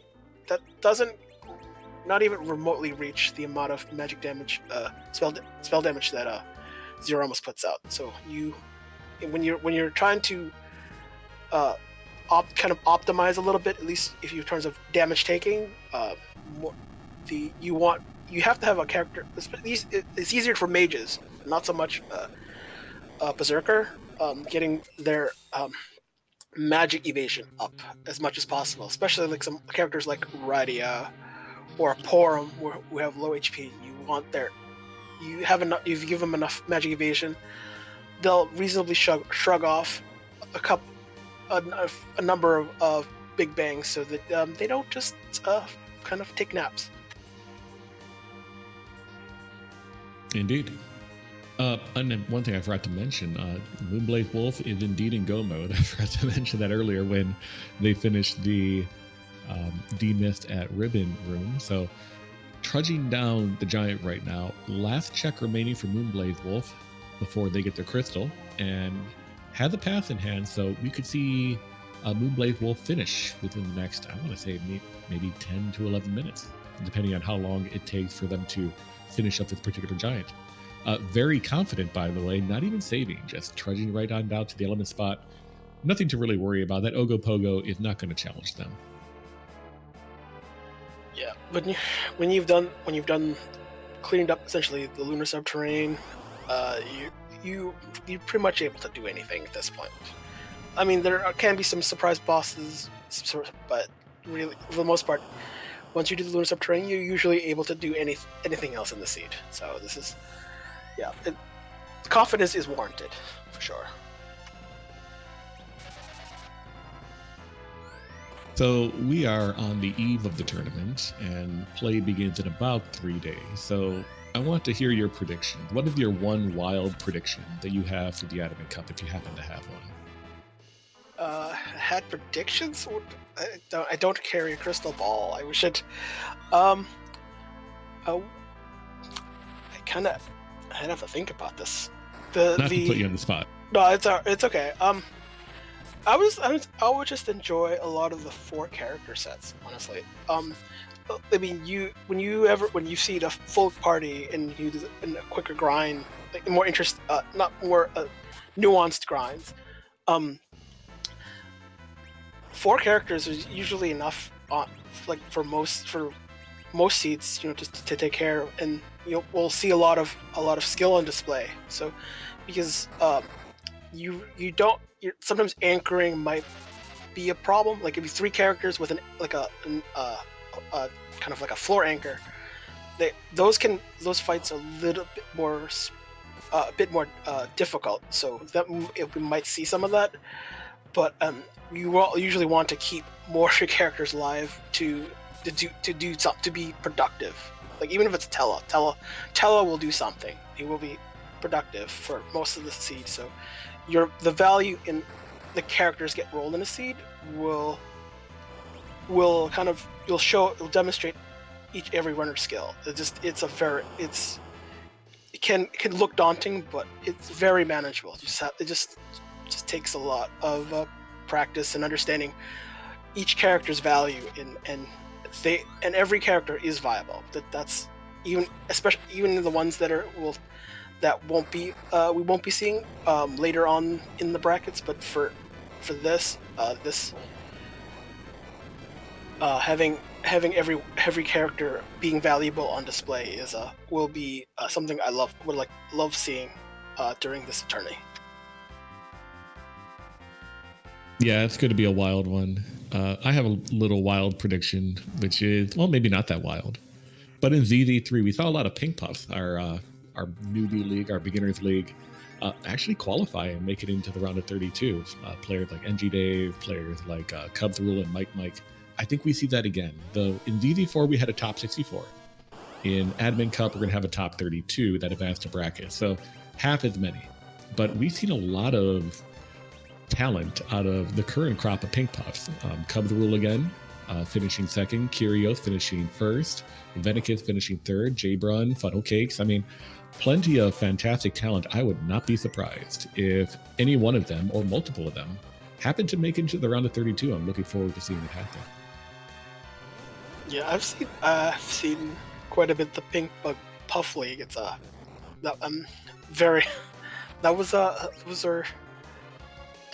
certainly must see, especially those who are new to the randomizer. It's you just learn, especially learning a lot of the flags, a lot of the characters, there's a lot of learning, and as they say, it's like easy to play, hard to master. Kind of, it's the same. It's kind of the same in speed running. That you there are a lot of just specific things in speed running this randomizer that is fairly unique and interesting. Who knew that a Zot one existed? That's one of the things I said. Wait, you can actually do that? No, those are so it's kind of there's some things unique to this, and some things that are from just playing a lot of seeds. You can gain a lot of insight into how you want to do things, and you definitely learn a lot about speed running, or just playing the game as quickly as possibly, and having fun while you're doing it. Yep, it's a great league, and clearly you know a lot about the game, Deathlike. I noticed you haven't signed up for the league. I noticed you didn't sign up for the Adamant Cup. Do you have any interest maybe joining the Pink Puff League next season, or maybe even signing for the Adamant Cup this season? Definitely not this season. Just kind of my situation is a little bit it's a little in flux right now, right? Right. I mean, I haven't really set up to stream, so that's a kind of a requirement. But other than that, it haven't raced. I just like playing the seeds as is. It's like how do you defeat this combination of flags? That's what intrigues me. That's kind of like when Slapdash was still ongoing. It's like I love the chaos. There is some. I mean, not like ultra chaos, but just enough chaos that keeps things interesting. Those are the kind of seeds where you put a little thought to, like, how do I want to defeat it? Those are the kinds of things I like thinking of. Gotcha. Well, we also, speaking of chaos, have a bunch of flags to be reading in chat, and Moonblade Wolf is up here as Theramis, so you know what that means. Yeah, it's that's that time. We have a boss, endgame boss. He loves to cosplay because he changes, and we always have to ask ourselves the question: whose butt are we going to kick tonight? Zeramith loves to cosplay, goes to anime conventions all the time, and we are about to see who he is. But notably, Tybalt doesn't have a pass, but is in go mode himself. We'll be walking on down to Zeramith. We have a real race in our hand. This could be a photo finish. I'm not sure Moonblaze had the advantage because they'll be getting into this particular fight a little earlier, but don't count out Tybalt. Yeah, it's not about how you start; it's about how you finish. So yes, you can have the time advantage, but it can be it can be it can be just a wombo combo of Big Bang me, into media phase, and those can happen at any time. It can happen to anyone. So anything can change during the course of a Zerome's fight. That can change the position of each runner. And it turns out that Zeromuth this evening is the real brains behind Lilat, Andromedus, or specifically Uncle Andros from Star Fox. Looks like Moonblaze Wolf should not have too much trouble with this particular fight. Look at those HP levels. Well, when you have Nuke Kid, Quake Kid, becomes Nuke Kid at level 52, learns Meteor first for whatever reason. Yeah, and Yang is self-sufficient when he's reached near 6k HP, which ironically he gets capped at because due to whatever decision or error, he doesn't gain HP over 6,000. So it just happens to be that way, and not a deal breaker. It's just like just something that happened in vanilla. Yeah, those are some very big nukes coming out on Moonblaze Wolf's side, along with, looks like we're going to see, we are seeing hybrid stress here, so we're going to see nukes, we're going to see punches, and we will probably not see more than one Big Bang based on the amount of damage coming out. Tybalt just entering the fight now, seeing Androsmus shortly before the 159 mark, so still hot on the heels. We have a real race. Anyone can win. Not to destroy the tension or anything like that, but we did actually have a first place finisher already, with Pyre finishing with a time of 1:41.43. So both Tybalt and Moonblaze Wolf fighting for second and third place respectively right now, and we'll see who finishes on top. But GG's to Pyre. GG's. So one of the things with the hyper strat while doing the hyper strat is using reflect. As I think I mentioned before, reflect and its bugs. You can reflect magic onto an enemy and it does not produce a counter. So if the timing goes right, like if the stars align, as they say, where like Rosa burn full media phase. Okay, if like in some cases, if you are able to say get Palom and Rosa to do nuke and follow up with a white, or vice versa, it doesn't make a difference which order, you might be able to prevent him from reaching his refill phase and just instantly kill him, which will shave time when it does work, but we're not relying on it, and looks like Zeromus's take is done. Yep, and that is second place for Moonblaze Wolf, finishing with a time of 2 hours and 17 seconds. So GG to Moonblaze Wolf, our first place finisher here on Restream, second place finisher overall. And I believe we'll be seeing Moonblaze Wolf joining us for an interview very shortly. Yeah, GG's the Moonblaze. Tybalt should not be too far behind. Oh, there it is. There's Tybalt finishing about 45 seconds after Moonblaze Wolf, but we are joined by Moonblaze Wolf. GG's, congratulations on your finish. First on Restream, second place overall this evening. How are you feeling? Oh, I'm doing really good, thanks. That was a lot of fun. What are your general thoughts on this seed? That was a bit of a difficult early game, huh? Yeah, I don't think I did myself any favors with my routing, but it was exciting. There's just so much you could stumble into early on. I had the hook, and it's like I feel pretty comfortable running this hook route, but boy, if I find the darkness crystal, I could go that way. If I find a pink tail, then suddenly I have an adamant armor to go through the hook route, or then of course you can find the magma key. So it's really tempting, at least for me, it was really tempting to chase a lot of those chains, and unfortunately it didn't really go anywhere. But hey, all's well that ends well. Yeah, absolutely. And we're also joined, by the way, by third place finisher overall, Tybalt. GG Tybalt to you as well. GG. So Moonblade Wolf gave me, Wolf gave me the lowdown on the early game. What did you think of the early game? The early game was actually pretty straightforward. I know I dived Evelyn quite early with a little bit of equipment I had to at least get some levels in my party, hoping to spike a decent piece of equipment.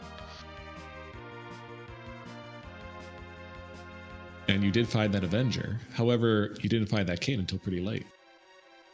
Yeah, I was quite upset about that, finding Kane super late. Like, it would have been so much nicer early on. That's why I dived up Earth so quickly, because I wanted an extra chance at a Kane. Now, one thing you two both did that the other two Restream runners didn't do is that you didn't early dive Moon. You stayed on Earth. You took that Val fight. You found that Luca key. You found that package. What made you want to stay on Earth rather than dive the Moon early? I mean, for me, it was I just kind of fell into every rabbit hole along the way, and I just felt like, okay, I want the fastest way for me to finish the seed is just to go up to the Moon and only have to do those 2 objectives in the Giant and just be done with it and not have to hunt for anything else. So I was really hoping that I'd be able to find the rat tail before I went up after finding everything else, but alas, it wasn't meant to be. And then I definitely felt a little bit of insult to injury when the Darkness Crystal was just at the free King Queen Evelyn there. That was a little bit of salt in the wound after going through the alt gauntlet and then the entire tower for absolutely nothing. So For me, I just wanted to single dip the Fame Arch. I figured I had the party I could take on Val, so it's like, I'm just gonna single dip it here, and it ended up being Darkness and Luca, and I'm like, okay.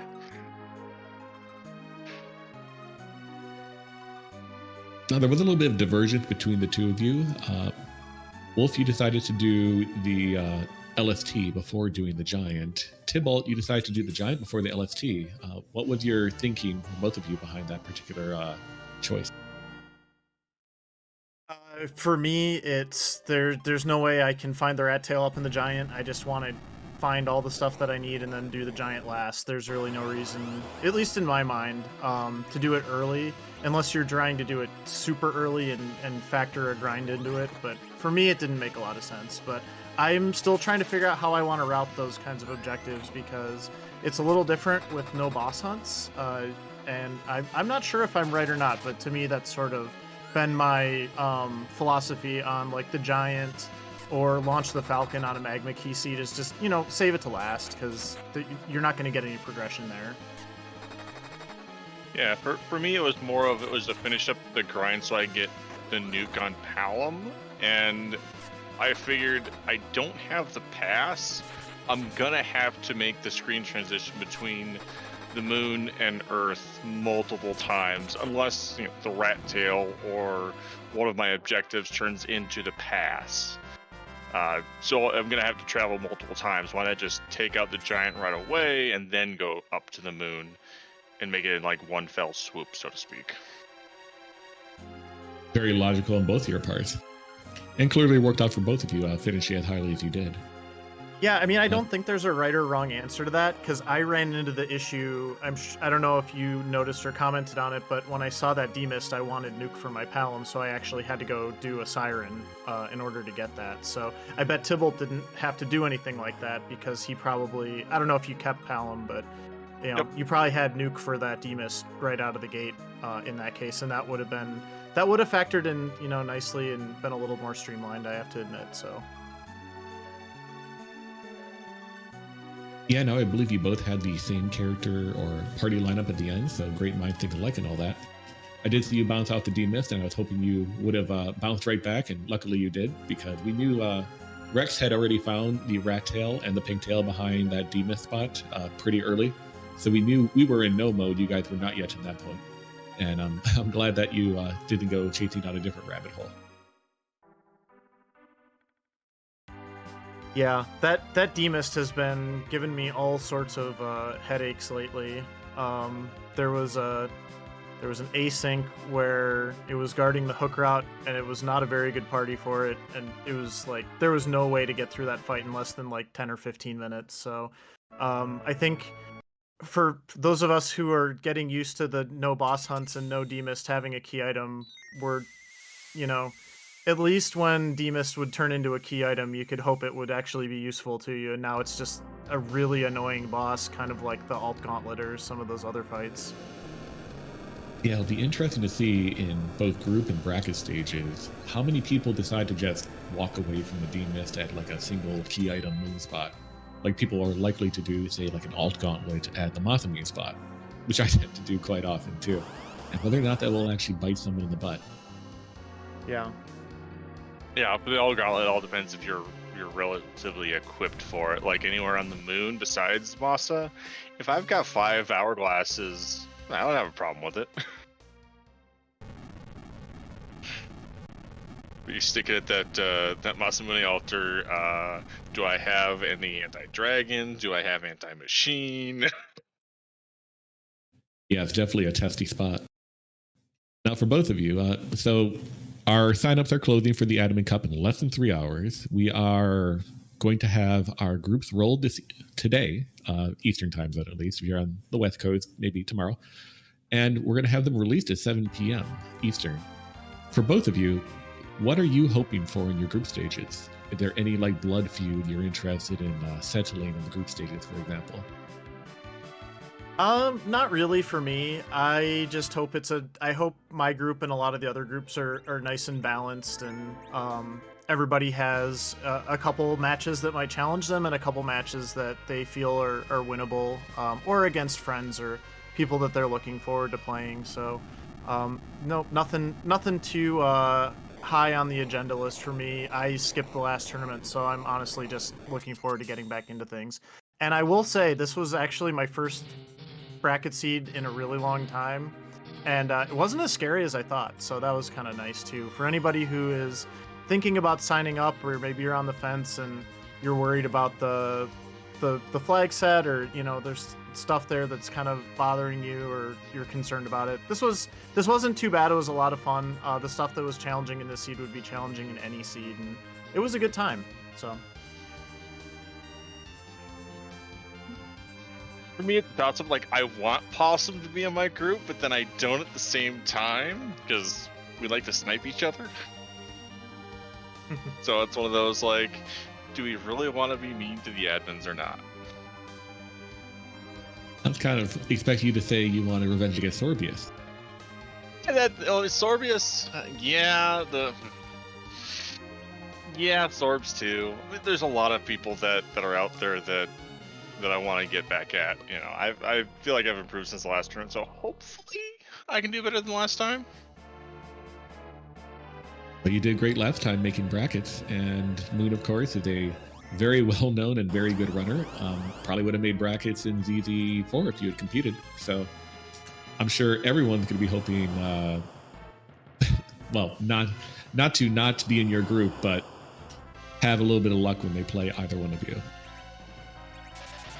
Deathlike, do you have any questions for both of our second or third place finishers tonight? No, don't have any at the moment.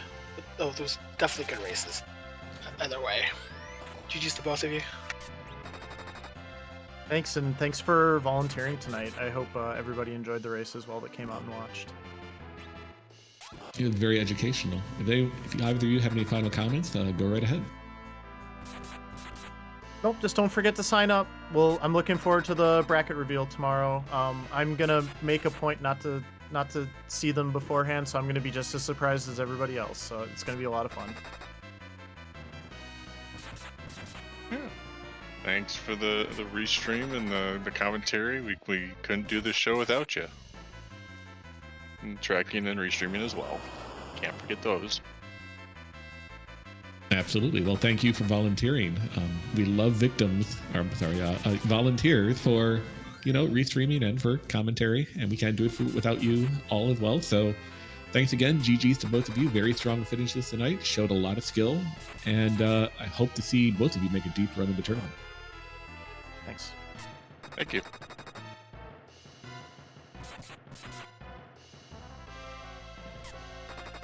All right. Well, we had our second and third place finishers finish up interviews. Tybalt and Moonblaze Wolf both, and we still have Rex Banner and Tall Grant fighting for 4th place right now, because even though we have 9 people in this race, we don't have a 4th place finisher yet. Either one of them could pull it off. Yeah, this is a kind of a slog of seed in like a lot of the rabbit holes. It's said, I think, by Windblaze Wolf. Like there are many, so and there's a fair chance that like things like Zot probably have happened and didn't really pay out too much. So you think about the rabbit holes. It doesn't surprise me that those might be holding up, and things like what we said earlier, like Val, like you saw the free King Neblin, but you probably avoided Val, and then what probably might have happened is Val was last locationed for the package and sealed cave. So I mean, you have to consider that the rabbit holes you need to climb down, the ones that don't look appealing, which is probably what could hold up many runners in a seed. Yep, as we're seeing here, Tall Grant has effectively last location that Val, which is going to be unfortunate for him. Rex Banner did knock out that Val, did knock out the sealed cave, so has the package, and is finishing up the giant now through that Ogopogo at the element spot. Will be in the Romance fight very shortly. Tall Grant, I believe, has pretty much taken care of all potential spots, except for maybe the harp. We may see music again, or we could see him head underground, and I think... Nope, we're going to see music again.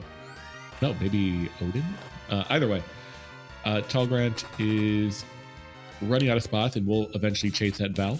I believe has finished up just about everything else, so not too far behind. Yeah. So I guess some little fun fact. Let's see. Octomammoth. We play him in vanilla. You do damage. He loses his arms and becomes slower. And the effect actually gets amplified when you slow on him. I don't think slow is probably not needed because you have enough damage. Don't worry about it. But if you like have low level characters, you might want to consider using a slow, because making the boss slower and amplified by the battle script, essentially changing its agility to be even slower, makes your battle go a little bit easier. But Rex has no issue taking care of the squid or fried calamari or whatever. Not quite Ultros. Rex will be in his fight very shortly. So yeah, I think a lot of this did come down to, did you want to chase that Val early or not? And it seemed like a lot of our runners this evening chose not to, with only 3 finishers so far. And you will see, I mean, this is a great example right here. This final community race of the off season, we didn't have a finisher on Restream finish under 2 hours, which gives you a taste of what to expect with the upcoming brackets for the upcoming Adamant Cup. Based on my experience running a lot of acings and practice seeds, you'll see a lot of the group stages finish in as quick as an hour 20, hour 15 for some of the more jetty seeds. But normally you'll see a lot of the runners finish around 140, 145, 150. Rarely you would see a seed too difficult that couldn't be done in less than 2 hours. But on these bracket flags, you're going to see a lot of 2-hour plus seeds. Yeah, it's this seed. This flag set really favors completionism. So if you do your objectives, you will probably just stumble onto another objective. So in this instance, it would be defeating Val to get the Luca key, to get in the sealed cave, to get the package. So if you just do the objectives, then you're probably going to stumble onto the other related objective, which is, I mean, I think doing more objectives will tend to draw out a seed length, but also on the same note, there will be a lot of kind of overlap.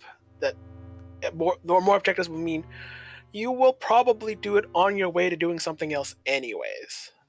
So you're not hunting for bosses. You're really just hunting for major key items to unlock something else that you will need for your objective list. It's kind of the way, at least from looking at the seeds and seeing the kind of race results.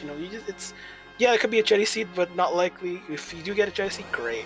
But you're gonna expect to do a lot of completionist level stuff, which is kind of what we're seeing for at least for tonight's World Seed. Sure, you're going to see a lot of 28 out of 28 checks, a lot of 17 out of 17s. We see 17 out of 17 on Rex Banner's side.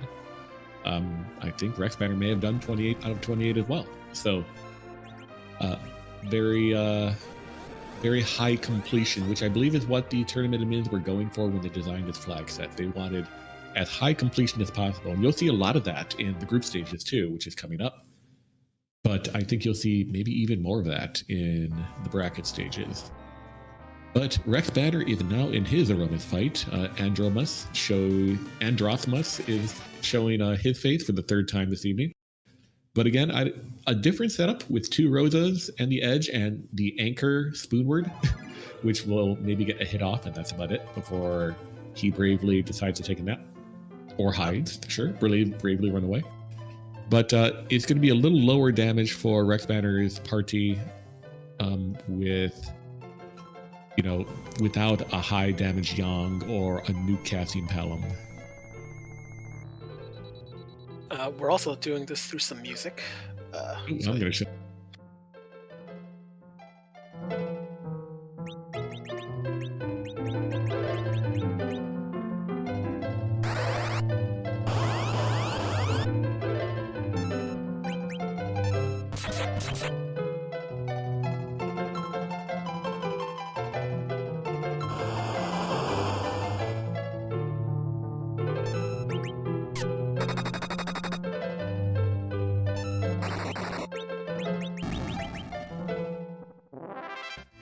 Well, that was quick music.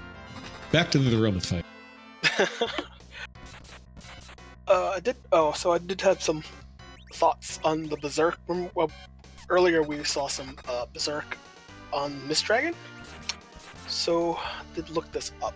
I almost forgot. It's so one of the things you can do to usually one of the common things when we do to Berserk is to usually just kill off the character, because dead character is not an angry character anymore.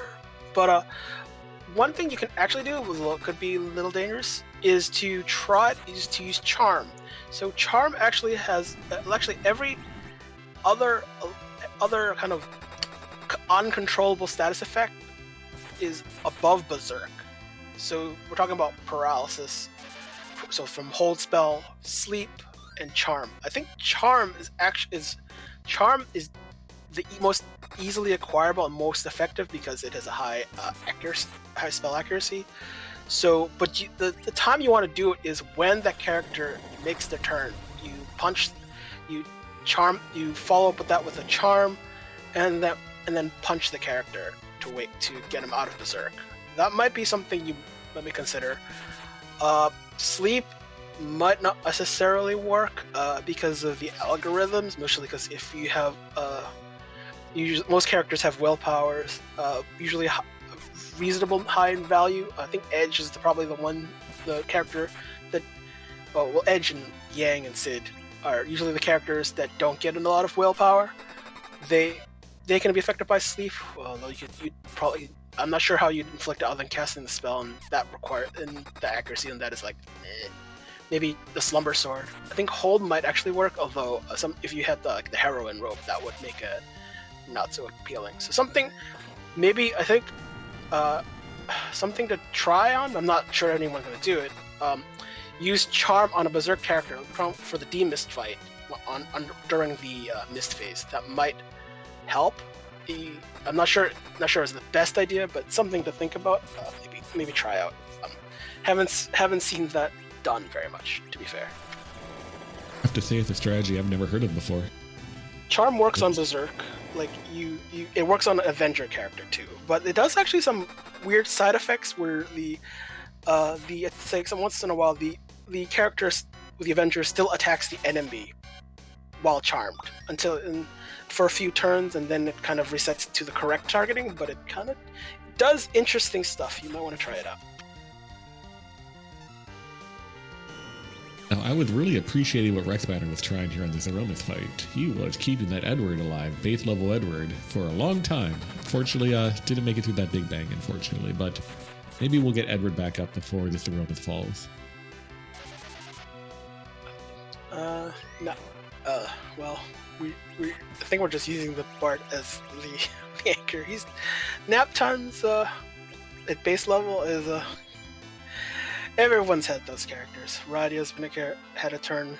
Edward's also pretty much. Well, base level characters are pretty good for this. So Edward's not an exception. Yeah, but at this point, he'd like a war trophy right now. Yeah. I mean, we'll probably not see like an Edward Strat fight. I mean, it can happen, but I don't. It's kind of rare, and I don't know if we had a source of Star Veils to make it happen. You'd have to usually those strats require a lot of money, and I think in the seed where you have quarter cell, not something you'd want to do. You would have to do seeds where Star Veils are readily available and free or cheap. And there he goes. There's he goes. So Andromus heading on down. Rex Banner victorious, coming in 5th place with a time of 2 hours, 23 minutes, and 43 seconds. Harumph finishing off screen in 4th place with a time of 2 hours, 21 minutes, and 41 seconds. So about 2 minutes faster. And that dig in my ear tells me that we are joined by Rex Banner. Good game, Rex Banner. Howdy, folks. How's it going? Oh, it's going great. Just watching some fantastic free enterprise this evening. So, what's your thoughts on that seed? The seed itself wasn't terrible. My gameplay was questionable at the moon side. To me, it was just... it was an enjoyable seed. I like sort of how it was set up. But my little forgetting to save after King Queen Evelyn sort of hurt. I've been there before. On stream, too. It's kind of embarrassing for me. But I mean, you tried that Warlock grind. It was a great idea, I thought. I mean, a ton of XP. You seemed like you had the agility set up to do it. What do you think was the issue there? I don't know if it was just the 4-player or like only 4 characters or what, because I've done it before. RA1, you have a white mage at the top, you go down to battle speed normally 3 and you can get the mute off, and I changed the battle speed even down to 4, and I don't know. After the second time, I just gave up thinking it must have something to do with only having 4 characters instead of 5. I think that's the case, and also the fact that we can't run buffer there because it's a siren fight rather than like a trap chest fight. But yeah. Very unfortunate. But I'd rather do it here than if I make it to the brackets in the tournament. It's easier to learn my mistakes in one of these than one of them. Yep, absolutely. So I believe you ran both of these community races this week, right? You were also restreamed back on Monday, correct? Correct. So now that you have a lot of this bracket experience underneath your belt, by a lot I mean at least 2, how do you feel about it? I like the bracket flags. I'm always someone that like a little more challenging, so I like the fact it's not T-Wildish, the cell quarter. It makes you think a little bit more on some purchases without completely making you not want to buy anything. And the fact knowing that you might not get that top tier gear that you're used to in group stages makes it a little harder when you look at your team and try to come up with a plan. So with that in mind, what do you think was the most challenging part of this seed? The start. Well, yeah. Up until I got someone that could use that heroine robe, didn't really have that great of setup for anyone. The Sid it started with what, a crossbow, and was it Yang? Started with Yang, so you.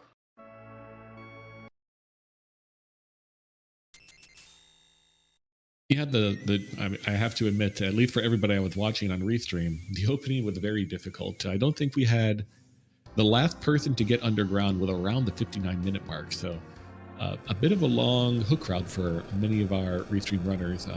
You were actually, I believe, the second one underground, so good gumption or good movement on that one. What made you want to decide to dive the moon early rather than complete the rest of underground? I'm a sucker for early moon dive, and I had 3 objectives technically with the moon. Having the white spear, the crystal sword, and the giant. At least I could make progress on the seed, and while looking for stuff instead of just looking for stuff and hoping for progress. Unfortunately, that Val was holding the last of my progress.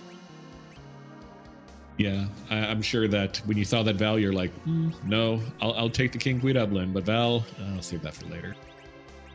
I thought about doing the Val because Val, in a lot of spots, is free, just the time sync. Like right there, you can hit her. So with having 2 blink casters, I could get the blinks up. If I had to drop the battle speed down to give me enough time, I could.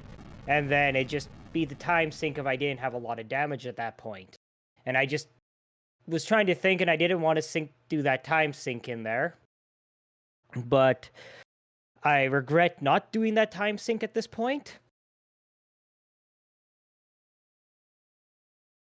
Yeah, but you know, rando's gonna rando. They're the world where that Val doesn't have anything of value. Yep, I've had that happen on multiple occasions, so the smart play was leaving Val until either you had lots of power or it was just your last check for progress. So I noticed you took an interesting approach to that D-Mist. That was a lot of cold mist coming out of that D-Mist because of that Berserk's Edge.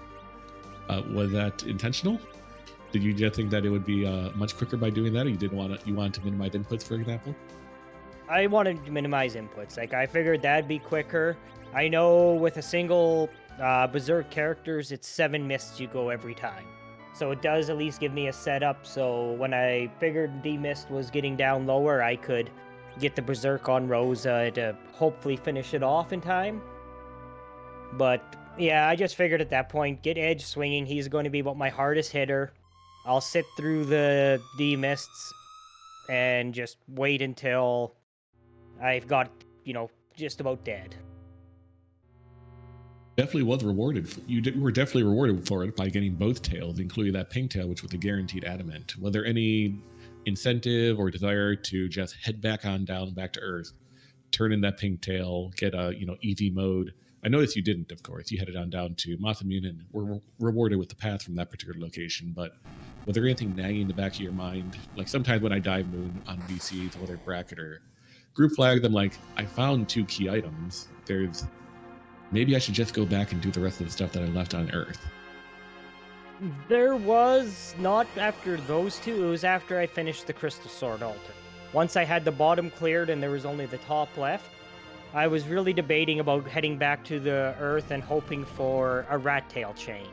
Like Rat Tail, ideally into Luca into the package, not Val into Luca into the package. I was hoping for Rat Tail into Luca into the package, but was it Monday's race? I skipped the Crystal Sword Altar because I found something I thought would be really good, and I left the moon early against my better judgment, and it cost me probably 15-20 minutes. Yeah, so I remember that race as well. Yeah, and so this time I didn't want to make that same mistake. I'd rather clear at least the bottom, and then when I got to the top, I was debating about heading back to the Earth and that, but I ended up just deciding, well, we'll finish the moon. It's done, and hope for the best. Well, we have another off season behind us now. This was the final community race, the final, official free enterprise race before the tournament, which we'll have our groups announced tomorrow.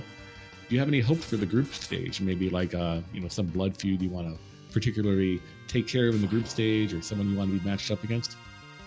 I am hoping for an absolute fun group to me. Probably not the group some other people would like to see, but I'd love to be in a group with Possum, Martin, you, Pancakes, just a group of the people that I've really enjoyed playing with.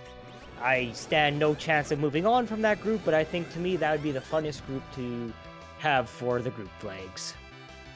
Well, from the people that you mentioned, I have no chance of moving on from that one either. So, but it'll be a fun time nonetheless. It would, and that's what I'm looking for with these, is just have fun. Overall, it's all going to be fun no matter what. But yeah, I'm someone that I'd rather have just a group of challenge I shouldn't be there to try to push me to do better. Well, the admin will probably ban me from commentating for saying this, but I hope you tie every single one of your matches. Oh, I'm after Roger. We're going to do for what should be a third time, 3 seconds too long last time. It's kind of a tournament tradition by this point. It is. Deathlight, do you have any questions for Rex Banner tonight? I guess the question is you think you got the Earth Crystal early, and so you think you were tempted to do Zot early. You did it for the character checks, correct? 100% for the character checks. I was looking for someone for that second heroine robe or an edge. I needed more damage. Sid is okay for the sort of top world, but once you have to go moon or underground, he starts to teeter off pretty quick. Yang is useless. Palom, I'm not a huge fan of him on these flags, so I would rather have my melee DPS. So 100% I dove Earth for the character. Are you just in your experience, the flag set favors melee? Is that the Berserkers? Is that what you're saying? I don't know if the flag set is. I favor melee. Melee for me is an easy setup for Zaravis. You don't need perfect agility. If your agility's a little wonk, it's fine. You can get your 2 berserks off, and as long as you have at least one person to heal, you're through the fight. You don't even have to be doing top tier damage. If you're doing 4,000 to 5,000 a round, as long as you got someone that can throw a Cure 4 out, the fight itself is free. So it's another one of those things that may not be the quickest, it's a time sink, but it's a guaranteed through. Sounds good. And GG's against Rex. Well, thank you very much. Yeah, GG's Rex. Do you have any final comments before we let you go tonight? I'd just like to thank everyone for putting this on, for Rybon and Deathlight for the commentary, Beauty and Discovery for pushing the buttons, Psychonaut for the restream, and have you guys heard of Crown the King? You should check it out. Psycho's going to hit me for this.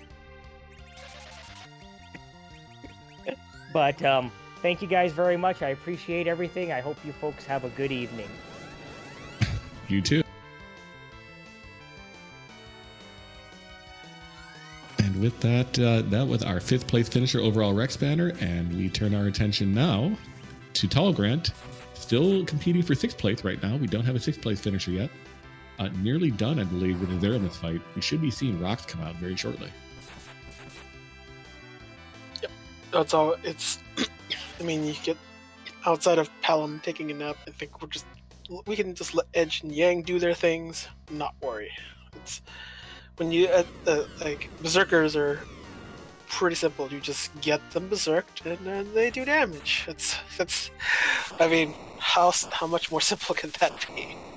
The game is so easy it plays itself. And with that, the game has been played, and Tall Grant has finished 6th place overall out of our 9 racers tonight, coming with an official time of 2 hours, 36 minutes, and 18 seconds. Good game to Tall Grant, and that would put a close to the end of our final community race this off-season. I believe we'll be joined by Tall Grant for an interview.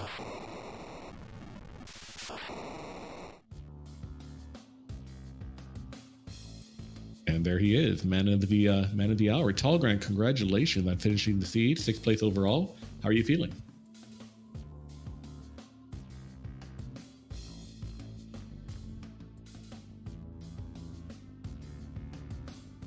Oh, I think he's having a little bit of a mic issue for the moment. Oh, excuse me 1 second. You can hear me now? Yeah, we got you now. Great. I really am proud that I finished the seed. I think I did a lot of good things, but there's about 5 or 6 decisions in there I'd like to have back. You made some very interesting decisions early game. You were our first runner on Restream to get underground. Faded a lot of stuff on the overworld. What went into your mindset during that early game? Well, I decided before I was going to run tonight that I was going to fade ordeals because there wasn't going to be Cecil, there wasn't going to be Fu, and I didn't see Tella early. So I thought that was going to be clever. And in fact, it probably would have paid off if I hadn't decided to check it. So I got underground, but it was kind of a pressure and a time clock to get me underground. Once I got down there, I had sirens I could have built up, but I got that moon access, and I decided I didn't want to waste my time through that fight with Val, and I wanted to go hunting for Edge. So I went to Baron Castle, found Edge, and I thought, okay, he's great. I'm missing, I think I was missing 2 or 3 key items at the time, so I thought, okay, there's got to be something on the moon. Moon's a great place to get experience. I'll go from moon into giant. That'll be a wonderful way to put it together. And unfortunately, skipping that Val really cost me. I kind of am looking back at everything. If I'd slogged my way through that Val fight, it probably was doable. Especially, I could have even hit a couple sirens, got up to the point where I could do it, done Luca Key, and probably, cut 25 minutes off the clock, because then I'm not checking so many altars on the moon, I'm not doing the Cave Bahamut, and I don't go down the ordeals and Twin Harp rabbit hole. Sure, absolutely. I wouldn't beat yourself up too much over it, of course. I mean, rando gonna rando. There is a parallel universe where that Val has, nothing. Had like a protect ring, and you feel bad about wasting the time on it. But it just didn't work out that way tonight. It's also hard getting out of that mindset where we've all kind of been so focused on group stage Adamant Cup, and you have to, it doesn't seem like the flags are quite that different when you just take that first look at them, but it's vastly different playing through this where, you can't count on the fact that you're going to find Fu and you're going to find Cecil to bail you out. And even just the switch from T Wildish to T Pro makes it everything tighter. And that Sulk order, I mean, all of those things combined to make this second round of it really crazy, which makes me excited if I can somehow get out of the group stage to see it, but even more to watch the matches for the, absolute top of the line people who do, just to see the way that they, work their magic through the seed. Yeah, it's going to be an exciting tournament, both the group and the bracket stages. So with the groups being announced tomorrow, what are your hopes? What are you hoping to see in your group specifically? Well, on a non-competitive note, I'd love to be grouped into Team Crystal Sword or Team Ninja Hat. But as far as groups go, I would like to see balance. I know that there's always that joy to see the group of death where you see, 4 or so really, really top runners in a group where they have to really fight for it. But, the other side of that is that there's probably a couple people who are just going to get absolutely obliterated in a group like that. So I'd like to see the tournament spread out. I'd really like to see some where I've got some winnable matches. Honestly, the best thing for the tournament isn't to have, all the great people in one group and all the others, just to have that nice mix where you get all these great matches, where you can see the little contenders, the Cinderellas rise up and do stuff. And, we want a great tournament to watch. I think everybody's looking for that. Yep, I definitely am. I mean, it's fun to run, but the free enterprise is great to watch too. Sometimes more fun to watch than it is to commentate because, there's a lot of sometimes like offhand commentary. Like I remember back during GT4 on Possum server, we would have some secondary commentary going on, which was, fun to listen to as well. So, but yeah, tournament season, great time. Looking forward to it, just like I'm sure you are. Deathlike, do you have any comments or questions for Talgrant? I don't have any for the seed per se, but I guess, do you have any words or suggestions for anyone who would be still interested in still joining the tourney? Hey, we've got an hour or two before they close registration. I mean, frankly, get in and try it. I mean, you're going to get matches. People are going to be, this is one of the best communities I've come across. People are going to be really supportive, are going to help you get better. And it's, frankly, playing competitive matches is a lot of fun. It's a way to get better and just to meet people and have a great time. So, like I said, if you've been on the fence about it, we're kind of getting the 11th hour here, but grab it and go, man. Yeah, I seconded. There is no better teacher than experience. And, well, I had a great time my first tourney. I had a great time in the Ping Puff League. And I think if there's anyone on the fence, come on in. You'll probably surprise yourself with how well you do. Mm-hmm. Any final comments, Tall Grant, before we let you go tonight? No, thank you guys. Well, actually, yeah. If you guys would, who are out there watching, everybody that runs this thing is worthy of a follow. I know that we're seeing that Beauty and Discovery, I think, was doing our button pushing, and then we had Psychonaut running the thing, and then, of course, our wonderful commentators with Deathlike and Rybon. All of them are worth a follow. It's great to hang out with people, watch them play, and get better.